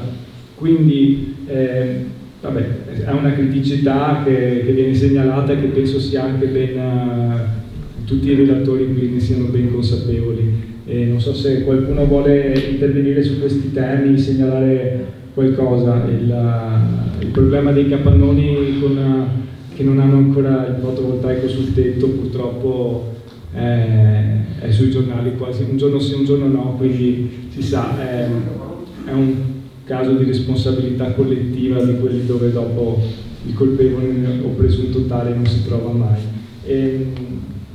Passo la parola a Paolo Favero, se vuoi venire qui a parlare col microfono oppure... Si sente lo stesso. All'interno del mondo ambientalista, che nel mio piccolo rappresento per la realtà moglianese, si sta discutendo molto, anzi c'è addirittura una forte discussione, quasi una rottura, tra le tre grandi associazioni WWF, Lega Ambiente e non mi ricordo chi, una forte discussione con invece Italia Nostra, Amici della Terra, proprio sul discorso del fare presto sì, ma come? Io mi si è aperto un po' il cuore quando ho sentito il direttore del CNA dire per favore non facciamo alla Veneta. 10 anni fa CNA assieme a una serie di altre associazioni imprenditoriali firmò un protocollo, chiamiamolo, un accordo sulla questione degli 11.000 capannoni che avevamo non utilizzati nelle nostre terre, parlo di provincia di Treviso. Sono addirittura forse anche aumentati, sono intervenute 2 leggi regionali contro il consumo di suolo che non hanno assolutamente risolto nulla, e quindi l'indicazione che viene da CNA magari diventasse patrimonio del decisore politico, perché si tratta di andare veloci sì, ma andare veloci bene. E qui mi rivolgo al sindaco Galeano e alla sua esperienza, alle sue intenzioni, proprio per come calare la legge regionale su dove impiantare le rinnovabili, e quindi qui è molto importante, perché appunto fare alla veneta e fare presto può voler dire riempire i nostri campi nel posto più facile e più realizzabile immediatamente. Abbiamo milioni di metri quadri di superfici non utilizzate che aspettano di essere. Recentemente ho letto una notizia: dalla Cina stanno venendo a mappare e monitorare le superfici libere in Veneto per fare loro l'investimento. Quindi se siamo così stupidi, ecco, bisognerebbe che qui la politica agisse in maniera decisa. A Mogliano c'è stata un'unanimità contro un certo tipo di cosa, ma che però, leggendo la legge regionale, sarebbe realizzabile, leggendo l'ultima legge regionale, mentre si va ad approvare quello a Bonisiolo. A Bonisiolo mi risulta che quella terra ex cava avesse avuto un tentativo di essere coltivata. L'imprenditore agricolo che l'ha comprata per coltivarci ci ha trovato poco realizzo, e quindi gli viene molto più facile avere un reddito fisso affittando per qualcuno per 30 anni quella terra, non va incontro alla grandine o a qualsiasi altra situazione atmosferica, e c'è questa cosa. Ma questo è un grandissimo pericolo. Se in provincia di Rovigo Coldiretti dice no, basta, non puoi mettere 300.000 pannelli a coprire quello che prima era lavorato in termini agricoli. Quindi qui il ruolo dei sindaci, il ruolo dei partiti, il ruolo di chi è all'interno delle istituzioni è fondamentale, e questo volevo proprio spero che appunto Galeano dia un indirizzo preciso su questo punto di vista. Cioè, un comune dovrebbe partire dai propri edifici, per dare l'esempio, e fare di tutto per facilitare queste comunità energetiche, fornendo cosa ai cittadini?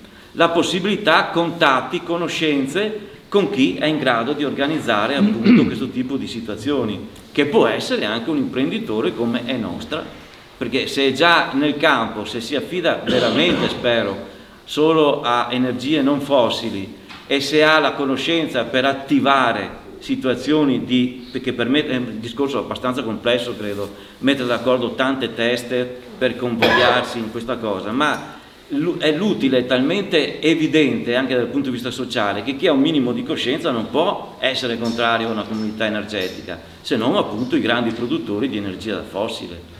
E quindi il nostro come mondo ambientalista è estremamente favorevole a questo tipo di situazione, ne parleremo a breve anche col sindaco, anche noi come associazione, e rimane il fatto che la collocazione delle rinnovabili non è una cosa secondaria.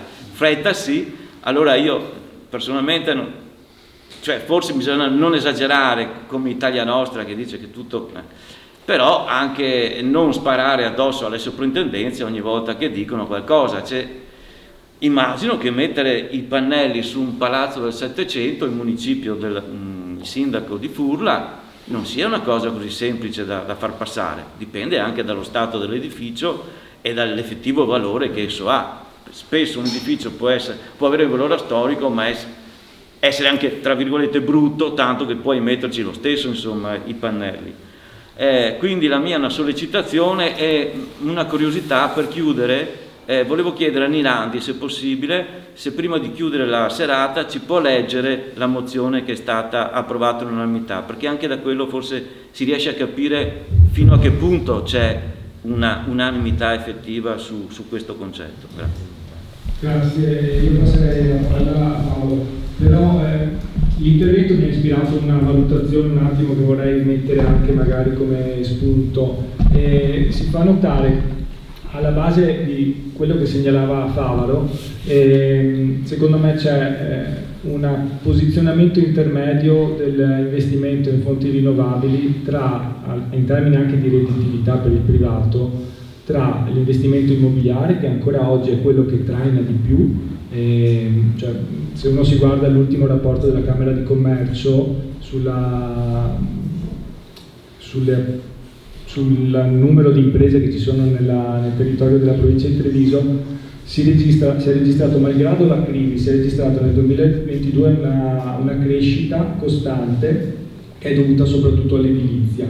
Oggi forse il motivo, azzardo questo perché lo vedo tutti i giorni analizzando le dinamiche dei territori, dove ci sono aree dismesse, dove per esempio l'ex Mondial a Villorba, per fare un esempio, Villorba è uno dei comuni dove c'è una maggiore concentrazione di aree industriali e molte di queste sono dismesse.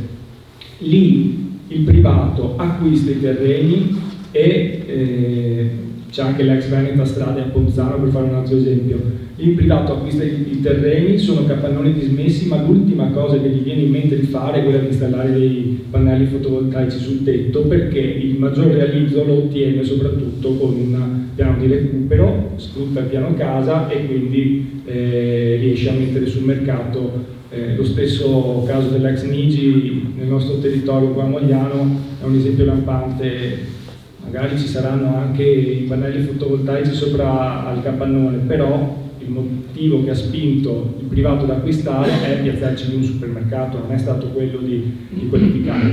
Bisogna fare i conti con questa situazione. Dalla parte opposta, per quello che dicevo intermedio, per l'imprenditore agricolo spesso coltivare la terra non è conveniente e quindi in quel caso lì si diventa premiante un investimento di natura sulle fonti rinnovabili come il fotovoltaico, ed è il caso che abbiamo in via Cavalleggeri e a Bonisiolo.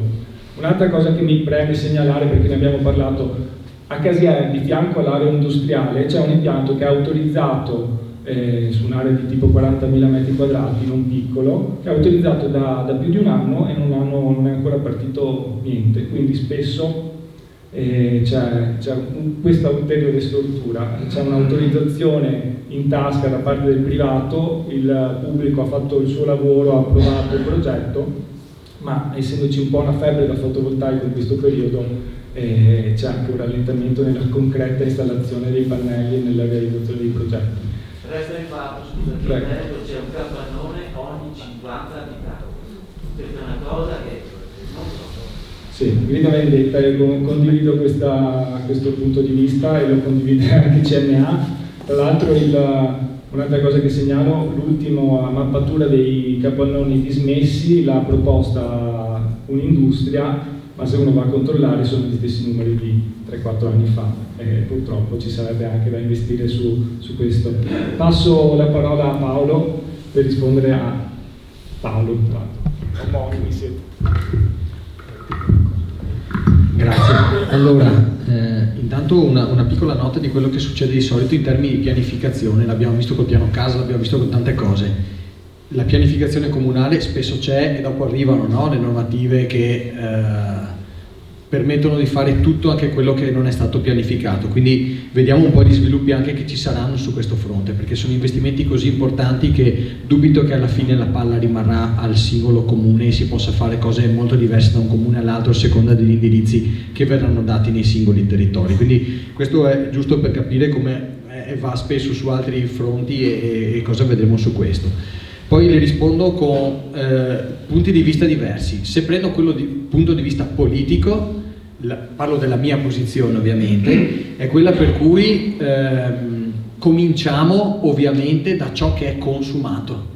Cioè prima di toccare un metro di verde che si vada sui capannoni, sui tetti, sui parcheggi, su tutto quello che è consumato e non va a deturpare ulteriore consumo di suolo, che qui nella nostra regione è una problematica vissuta a livelli da maglia rosa o maglia nera a seconda dei punti di vista, e quindi la risposta politica è che l'indirizzo che daremo nel momento in cui si potrà darlo, e visti i margini di discrezionalità che saranno dati, sarà quello che prima di toccare un metro di terra si va a consumare su quando è già consumato. E questo glielo dico non per farmi bello questa sera, ma perché anche in fase di pianificazione, con l'approvazione dell'ultimo piano degli interventi nel 2019, abbiamo ridotto il consumo di suolo anche all'interno del consolidato, laddove anche se uno asfaltava ettari e ettari di verde, la regione dice no, se all'interno del consolidato non c'è problema, quello vale zero. Questi strani calcoli, no, che noi abbiamo qui in Veneto.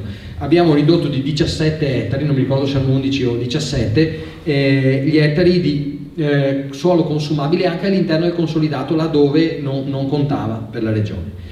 Dal punto di vista tecnico però io non sono un esperto, ma mi rifaccio ad alcune cose che ho sentito da qualche professore universitario che su questo studia, lavora e approfondisce. E qualcuno mi dice che neanche se andassimo a installare tutto il fotovoltaico sulle aree possibili, parcheggi, tetti, capannoni eccetera, avremo la capacità, la potenza necessaria per raggiungere quell'obiettivo del 55% della riduzione nei termini temporali in cui abbiamo gli impegni con l'Unione Europea. E quindi qualcuno dice occhio perché bisogna andare già oltre. Allora, ripeto, è una risposta tecnica, non mi prendo la responsabilità di questa affermazione, ma la considero. E la considero perché dopo magari cerco di chiamare in causa Riccardo per chiedergli se loro hanno esperienze di questo tipo. C'è un'esperienza, una proposta che è quella dell'agrivoltaico, dove invece si tiene salvo il terreno per metterci sopra, ma a distanza d'altezza necessaria per continuare a condurre il terreno con l'attività agricola, aiutando anche chi fa l'agricoltore che spesso, come veniva sottolineato da Matteo, si trova in difficoltà con la sola conduzione agricola del terreno, e quindi sommando insomma le due attività, quella della conduzione agricola con quella del tetto, diciamo così, fotovoltaico, ci sono soluzioni che possono dare spiragli e prospettive un po' nuove. Su questo però, ripeto, sono solo cose che ho letto e di cui ho sentito, e quindi non so argomentare in favore dell'una o dell'altra soluzione, però magari non so se Riccardo su questo ha esperienze positive o può dire qualcos'altro. Non so se mi permetti, Matteo, di... Avrebbe voluto intervenire anche... Ok, Matteo, non c'è problema. Vai, dopo dico una cosa io. Vai. Riccardo, allora. Sì, guardate, la nostra esperienza sull'agrivoltaico è di due sfaccettature. La prima un po' empirica, quella che vi ho raccontato prima, un po' anche l'Interam, perché nel 2011 agrivoltaico era una parola che non esisteva sostanzialmente, e per noi è stato più che altro un ragionamento di buon senso. Nel momento in cui andavamo a occupare un terreno che era un pascolo per fare un impianto fotovoltaico, pur se la legge lo permetteva, anche senza nessun tipo di particolare limitazione, ci è sembrato abbastanza normale che la destinazione di quel terreno rimanesse agricola, anche perché non vi nascondo, come dicevo prima, e non scherzavo, che ci genera un beneficio, nel senso che noi non abbiamo posti di sfalcio erba. Perché sostanzialmente abbiamo e d'altra parte, permettetemi, abbiamo integrato il reddito di un'impresa agricola che potenzialmente prima viveva solo dei frutti della pastorizia, e ora ha anche una rente che permette poi di investire ulteriormente nella sua attività. Questa è la sfaccettatura empirica. La sfaccettatura invece strutturata è quella del fatto che come azienda noi siamo la cooperativa WeForGreen, ma l'azienda che l'ha fondata è ForGreen. Stiamo valutando alcuni progetti di agrivoltaico sparsi nel Veneto, e quindi adesso stiamo un po' capendo che tipo di coltivazione è integrabile con l'installazione di fotovoltaico, perché il tema ovviamente è l'irraggiamento, che per alcune coltivazioni è un valore aggiunto il fatto di andare a ridurre l'irraggiamento, perché appunto garantisce una migliore produttività. Per la maggior parte l'irraggiamento ovviamente è un problema, ed è un problema comunque l'integrazione tra l'installazione di impianti fotovoltaici e la lavorazione del terreno. Immaginate in un campo seminativo in cui passano macchinari importanti, non è semplicissimo andare a gestire connessioni, cavi e presenza di strutture che sostengano l'impianto. Però altre coltivazioni, i piccoli frutti o i noccioleti o appunto i pascoli o l'erba medica sono sicuramente più integrabili. È evidente che bisogna capire poi la storia e l'attività agricola, perché possiamo avere la velleità di condizionare l'agricoltura rispetto a temi non pertinenti all'agricoltura. Non posso sicuramente andare in Valpolicella e chiedere l'erba medica, nel senso che in Valpolicella continueranno a fare il cordino, rondinella, eccetera. Quindi ecco, questo è un po' il tema sull'agrivoltaico. D'altra parte vi dico, noi abbiamo una collaborazione storica con Coldiretti che ci ha portato a creare lì un progetto di aggregazione energetica che si chiama Energia Agricola Chilometro Zero, e l'obiettivo adesso è far sì che le imprese agricole diventino soggetti che ospitino i nostri impianti condivisi, quindi la prospettiva è prioritariamente ovviamente di andare a individuare tempi di allevamenti, di aziende agricole su cui andare a installare gli impianti e poi eventualmente anche andare in ricerca di terreni che permettano però l'integrazione tra coltivazione e produzione energetica. Ti lascio la parola, Matteo. Riccardo ha detto molto bene, ma io vorrei sottolineare una cosa. È stata ripetuta questa parola frequentemente, il buon senso, no? Il buon senso di un bravo amministratore, io lo posso dire, non si può autoingessare ovviamente, ma che ha deciso di ridurre, anche se non obbligato, la possibilità di costruire. Ma non si può mettere tutto in capo ai sindaci, perché lo avete visto anche sulla questione del fotovoltaico qui a Mogliano, non certo per giustificare l'amministrazione che è stata incalzata anche dallo stesso Giacomo sul tema, ma qui c'è un comitato di pietra, un grande assente che è la regione, in particolar modo la giunta regionale che governa da oltre due decenni questo territorio, e vediamo come lo governa, dicevo giustamente alla Veneto, no? Prima. Si festeggia quest'anno il triste compleanno della legge regionale contro il consumo di suolo che è stata citata poc'anzi. È una legge che dimostra con tutte le sue deroghe, anche se dei principi molto interessanti, anche di valore, dimostra tutte le sue falle, tutta la sua inefficacia, basta girarsi intorno e vedere. Noi come segreteria provinciale e anche come regionale del Partito Democratico ci siamo sempre schierati contro il consumo di suolo, abbiamo fatto delle grosse battaglie con gli strumenti che avevamo a disposizione, raggiungendo anche qualche risultato interessante, perché in altri territori purtroppo del Veneto, penso al Veronese ma anche a Vicenza, l'insediamento per esempio di alcuni poli logistici è stato molto più semplice rispetto alla provincia di Treviso, che non vuole diventare una serie infinita non solo di capannoni, ma di capannoni monster che consumano il poco suolo disponibile ancora in questo territorio. Però ce lo diciamo nei convegni, non vorrei essere sgradevole, ma quando noi usciamo pubblicamente, ma non perché debbano applaudire il Partito Democratico, ma più in generale, tutte le associazioni di categoria, anche quelle agricole, tirano la mano indietro. Nel senso che io personalmente, e non credo di essere stato distratto, anche perché molto spesso ero io insieme a tanti altri che lanciava la questione, nessuno mai ci ha accompagnato in questa battaglia contro il consumo di suolo. E siccome il Presidente Zaia, vi racconterò un fatto, il Presidente Zaia è stato molto attento a quello che è successo a Rovigo. Perché? Perché la Coldiretti di Rovigo, diversamente dalla Coldiretti regionale, ha ingaggiato in questa battaglia le famiglie e i bambini che hanno scritto direttamente, forse qualcuno l'ha letto sui giornali, le associazioni ambientaliste sicuramente l'hanno registrato, hanno scritto direttamente al Presidente Zaia dicendo che non volevano diventare una selva di capannoni, bambini, foto, e quello ha mosso qualcosa.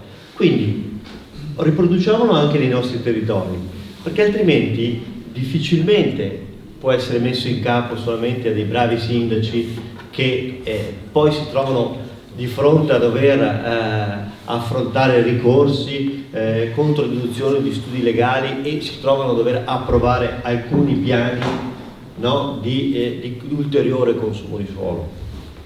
Mattia, tu volevi intervenire? Poi abbiamo ancora un po' di domande. No, se posso integrare una considerazione lato imprese, allora, in realtà c'è anche un po' un equivoco di fondo, nel senso che si ritiene ancora, talvolta si ritiene ancora che come dire, poter costruire dove vuoi sia sinonimo di competitività. In realtà i dati dicono che il nostro territorio, anche nell'ultimo decennio, sconta una perdita di competitività rispetto a altri territori, altre regioni limitrofe, piuttosto che altri territori europei. E oggigiorno la mobilità dell'impresa finisce quando esce dai cancelli della stessa, e la viabilità che abbiamo, la difficoltà ad avere una connessione degna di tal nome all'interno delle singole imprese, è anche frutto del nostro modello di sviluppo, che sicuramente ha pagato un tempo e sicuramente va rivisto in qualche maniera. Io credo che dopodiché c'è sempre l'interesse del singolo, ma di fatto c'è la consapevolezza da parte delle imprese che le nostre infrastrutture fisiche e digitali siano da rivedere, e questa cosa qua non può che passare da un programmare diversamente lo sviluppo del territorio. Quello che c'è di fatto è che è sempre un po' mancata la programmazione di questo, e molte volte anche, come dire, le scelte amministrative vengono appunto gestite come pure scelte amministrative, quando invece sarebbero le scelte strategiche di dove si vuole andare, perché sicuramente, come dire, le cose non sono semplici, non è che ci sia una soluzione, però di sicuro quello che era vero una volta non è più vero, e le imprese pagano questa cosa qui, perché il nostro territorio rispetto a altri territori è meno competitivo fuori dai cancelli dell'impresa. Grazie. Io dalle occhiate che ho lanciato prima ci sono molte persone prenotate per fare una domanda. Pregherei magari di stare nei 2 minuti della domanda, perché manca solo un quarto d'ora alla fine dell'incontro, quindi domande veloci, le risposte individuando anche la persona a cui si rivolge la domanda. Parto da Maurizio Beggio, che avevo visto tra i primi prima di alzare la mano, poi i 2 signori qui, prego. Allora, io non so chi potrà rispondermi, ma magari se c'è anche qualcuno in sala va benissimo lo stesso. Allora, supponiamo che passata l'Epifania queste persone qui dentro decidono, anche su invito del direttore di CNA, ma anche del mio conto corrente, che alla voce spese energetiche a quest'anno è praticamente raddoppiato a parità di consumi, perché poi ne sono andato a vedere, decidiamo di fondare la comunità energetica moglianese. Al di là della parte istituzionale e burocratica, nel senso che ci dovrà essere un rappresentante, non lo so, e mi interesserà in un altro momento. Ma dal punto di vista pratico, cosa succede? Dobbiamo installare dei pannelli fotovoltaici individuando un posto. Da quel posto dobbiamo fare una rete di distribuzione che arriva fino alla centrale Enel più vicina alla casa di ognuno di noi, che dopo da lì arriverà direttamente a casa mia sulla rete che già esiste. Dovremmo fare una rete nuova.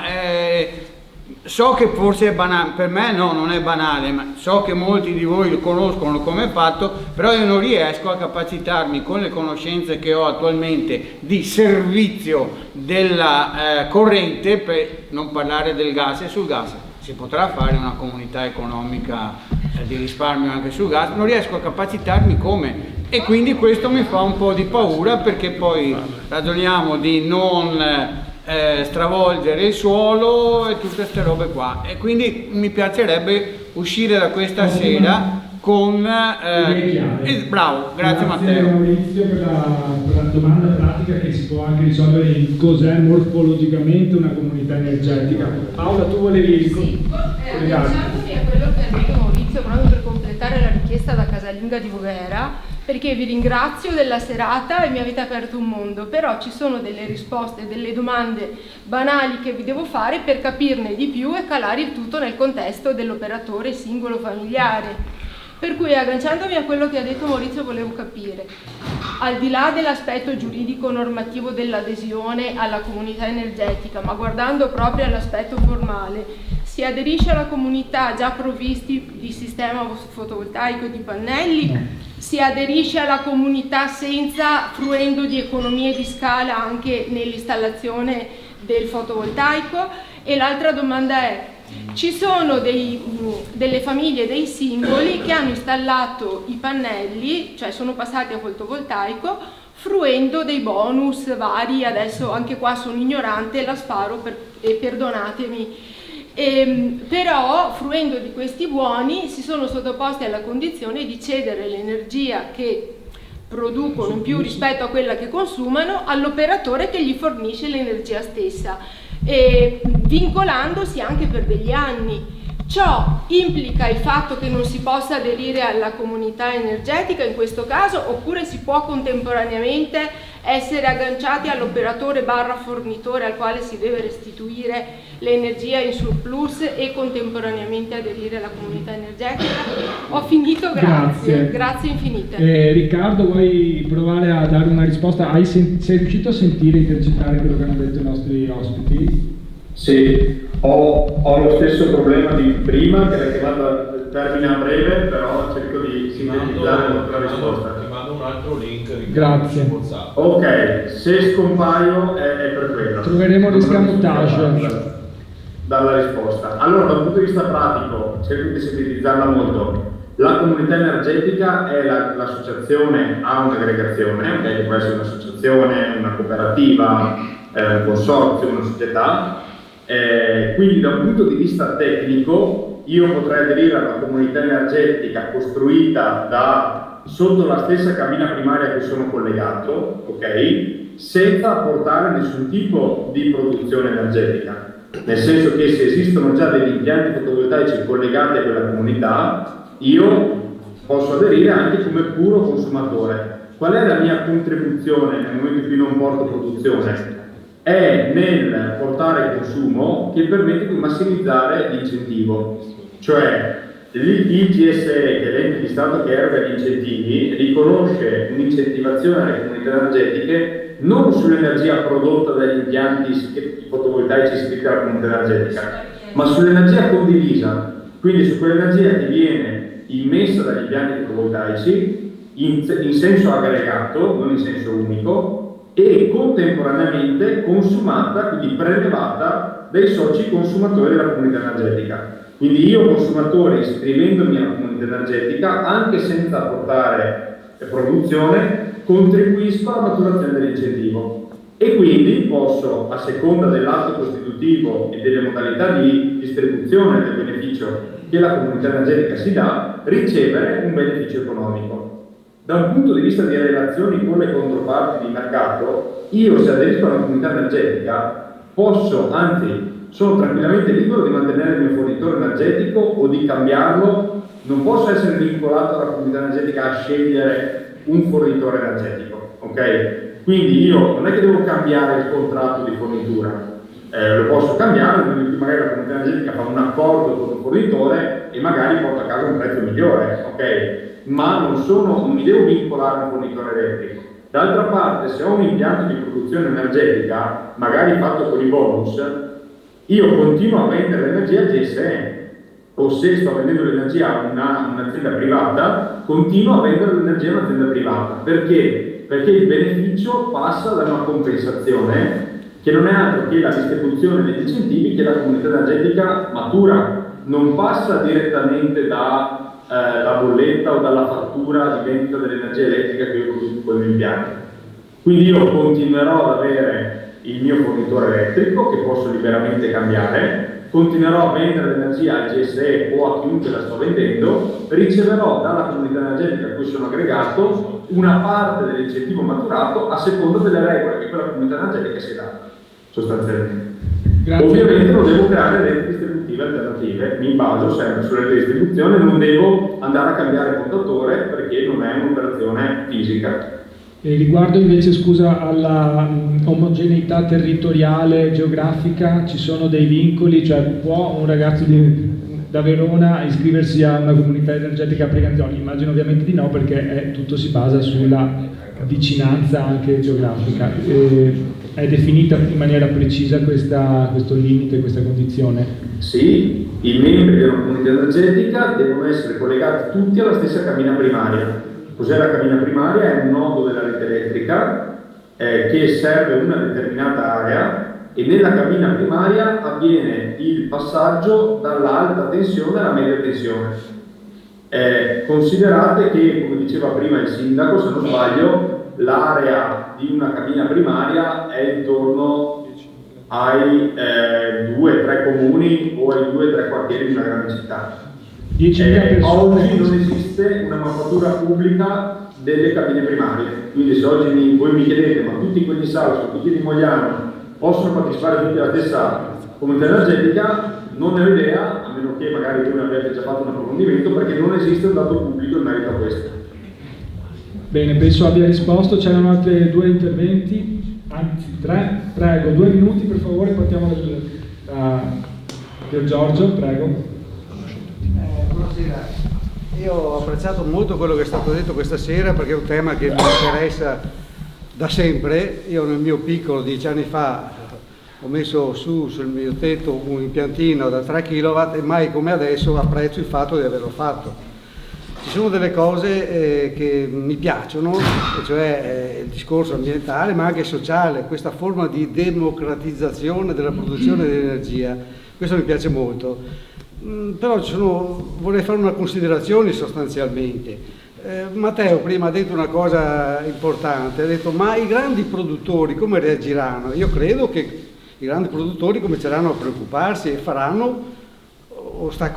cercheranno di ostacolare questa operazione, metteranno in campo tutte le loro capacità per in realtà questo. però se la condizione è ritrovarsi con il mare sotto al centro del treno di Mogliano fra pochi anni, probabilmente anche i grandi gruppi hanno interiorizzato l'obiettivo di fermare il riscaldamento globale, giusto per fare anzi da auto-antitesi rispetto a quello che dicevo prima. La considerazione mia è questa, però, perché io rimango dell'idea che l'impianto, cioè tanti piccoli impianti siano migliori per sottolineare ed evidenziare questo fatto della democratizzazione che abbiamo detto prima, perché io temo che passando dall'attuale normativa della cabina secondaria, mi sembra, no? Di 200 kW, che si possa passare a un piano superiore, cioè dalla cabina primaria, che può interessare decine di migliaia di soggetti, questo può far sì che i grandi produttori si fiondino su questo nuovo fatto. Quindi la mia preoccupazione è che si passa dal svincolarsi da un grande produttore e trovarsi in un altro perché c'ha lo spazio per poterlo fare. Questa è la mia paura, insomma la considerazione che mi viene da fare. Grazie. Chi vuole rispondere? Qualche elemento. Paolo o Matteo? Paolo. Beh, c'è qualche vincolo intanto, nel senso che poi il contratto secondo il quale vengono distribuiti gli incentivi, regolati i benefici della comunità, è un contratto privato fra i soggetti che appartengono alla comunità, che possono entrare ed uscire con una certa libertà. E quindi i patti, le regole vengono stabiliti fra i partecipanti. È vero che nel momento in cui cominciano a essere tanti partecipanti e può esserci qualche pesce un po' più grosso dentro, magari possono esserci competenze, interessi che si muovono diversamente, però le regole in questo momento previste dalla legge stabiliscono questo, che le comunità energetiche entro determinati margini della norma sono comunque regolamentate dal contratto che viene stabilito dalle parti. E quindi sono d'accordo con quanto diceva Matteo prima, che comunque la direzione giusta è stata intrapresa con la normativa. Poi si vedrà un attimo lo sviluppo, però ripeto, già incamminiamoci su questa e i benefici se ne vedranno. C'erano altre 2 persone che volevano fare 2 domande. Prego. Poi la facciamo. A voce alta e basta. Sì. Allora, no, in parte è stato dato un po' di risposta dal sindaco di Preganzione e si riferiva agli incentivi, perché c'è una problematica di incentivi in questa, diciamo, procedura multicentrica di energia, c'è l'energia che viene prodotta, altri che la consumano, ma gli incentivi devono essere distribuiti secondo dei contratti che non sono assolutamente però così chiari e perlomeno agli utenti, insomma, ecco, perlomeno a livello attuale non sono facilmente noti agli utenti, proprio per la novità. L'incentivo è fissato dalla legge. Quello che si fa è che ogni 3 mesi arriva, chiamiamolo un bonifico, dal GSE direttamente, come diceva Riccardo prima, in questo conto della comunità energetica moglianese, e da quel momento si decide che cosa farne. Aggiungo poi che non è solamente una questione degli incentivi, tanto per fare un passaggio ulteriore da 10 anni di incentivi in tema di energia a questa parte, soprattutto per i cittadini, ma c'è anche il tema del risparmio dell'energia prodotta e autoconsumata, che non è una questione banale, voglio dire. Tra l'altro è anche un cambiamento delle abitudini. Ovviamente, Riccardo, dimmi se sbaglio, si tenderà a consumare e quindi a modificare le nostre abitudini quando c'è il picco massimo di produzione dell'energia, ovviamente, per essere più conveniente. La lavatrice a mezzogiorno, non a mezzanotte, per risparmiare. Esatto. Scusi, mi può esplicitare il GSE, l'acronimo GSE, cosa vuol dire? Per esempio, Terna è un GSE? No, Terna è la rete, tutto quello che vedi, i fili, il gestore dei servizi energetici, è la banca sostanzialmente che gestisce prezzi e incentivi per lo Stato in tema energetico. Grazie. L'ultima domanda, penso per Sindaco, quali sono le difficoltà che hai incontrato anche ultimamente, diceva?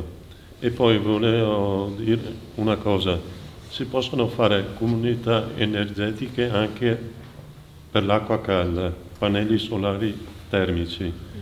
Io vivo in un condominio, ho 70 metri quadri di appartamento e per l'acqua calda sanitaria abbiamo 18 metri di pannello termico, la caldaia è centralizzata. In un anno, l'anno scorso, di riscaldamento a acqua calda sanitaria ho speso 400 euro. Allora, sulle difficoltà, come dicevo, noi siamo, forse la domanda sarebbe più utile per il sindaco di Ferla, visto che ha già affrontato tutto l'iter. Noi siamo alla fase embrionale, cioè quella dello stanziamento delle risorse, individuazione del progetto e avvio. E quindi in questo momento, come dicevo prima, la difficoltà maggiore è stata quella dell'orientamento nel quadro normativo, di cui si stanno aspettando gli sviluppi proprio per i decreti attuativi di cui siamo in attesa. Mi viene in mente che nel momento in cui saremo pronti con l'impianto, le difficoltà potrebbero essere nel costruire la squadra con i cittadini, con le imprese, con tutti i soggetti che faranno parte della comunità energetica, perché le domande che vengono fuori questa sera sono indice ovviamente dei dubbi che poi potrebbero sorgere anche in fase di costituzione della comunità energetica, e non sarà facile per il grande scetticismo che c'è, no? nel cambiamento di queste abitudini, nell'affrontare i contratti, clausole, tutto quello che ci va dietro, non sarà facile infondere fiducia e sicurezza, perché comunque è un passaggio culturale, un salto che si fa verso un'esperienza nuova.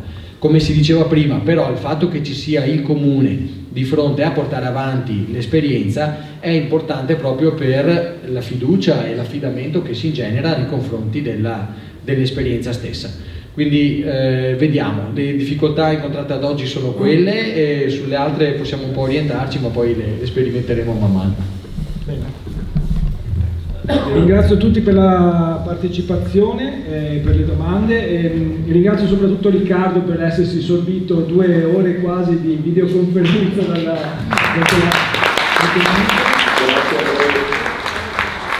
lascio ringrazio Mattia Panazzolo, Matteo Favero, Paolo Galeano. Non so se Giacomo vuoi dire qualcosa come padrone di casa, oppure vi saluto, vi auguro buona serata. Grazie a voi. Arrivederci.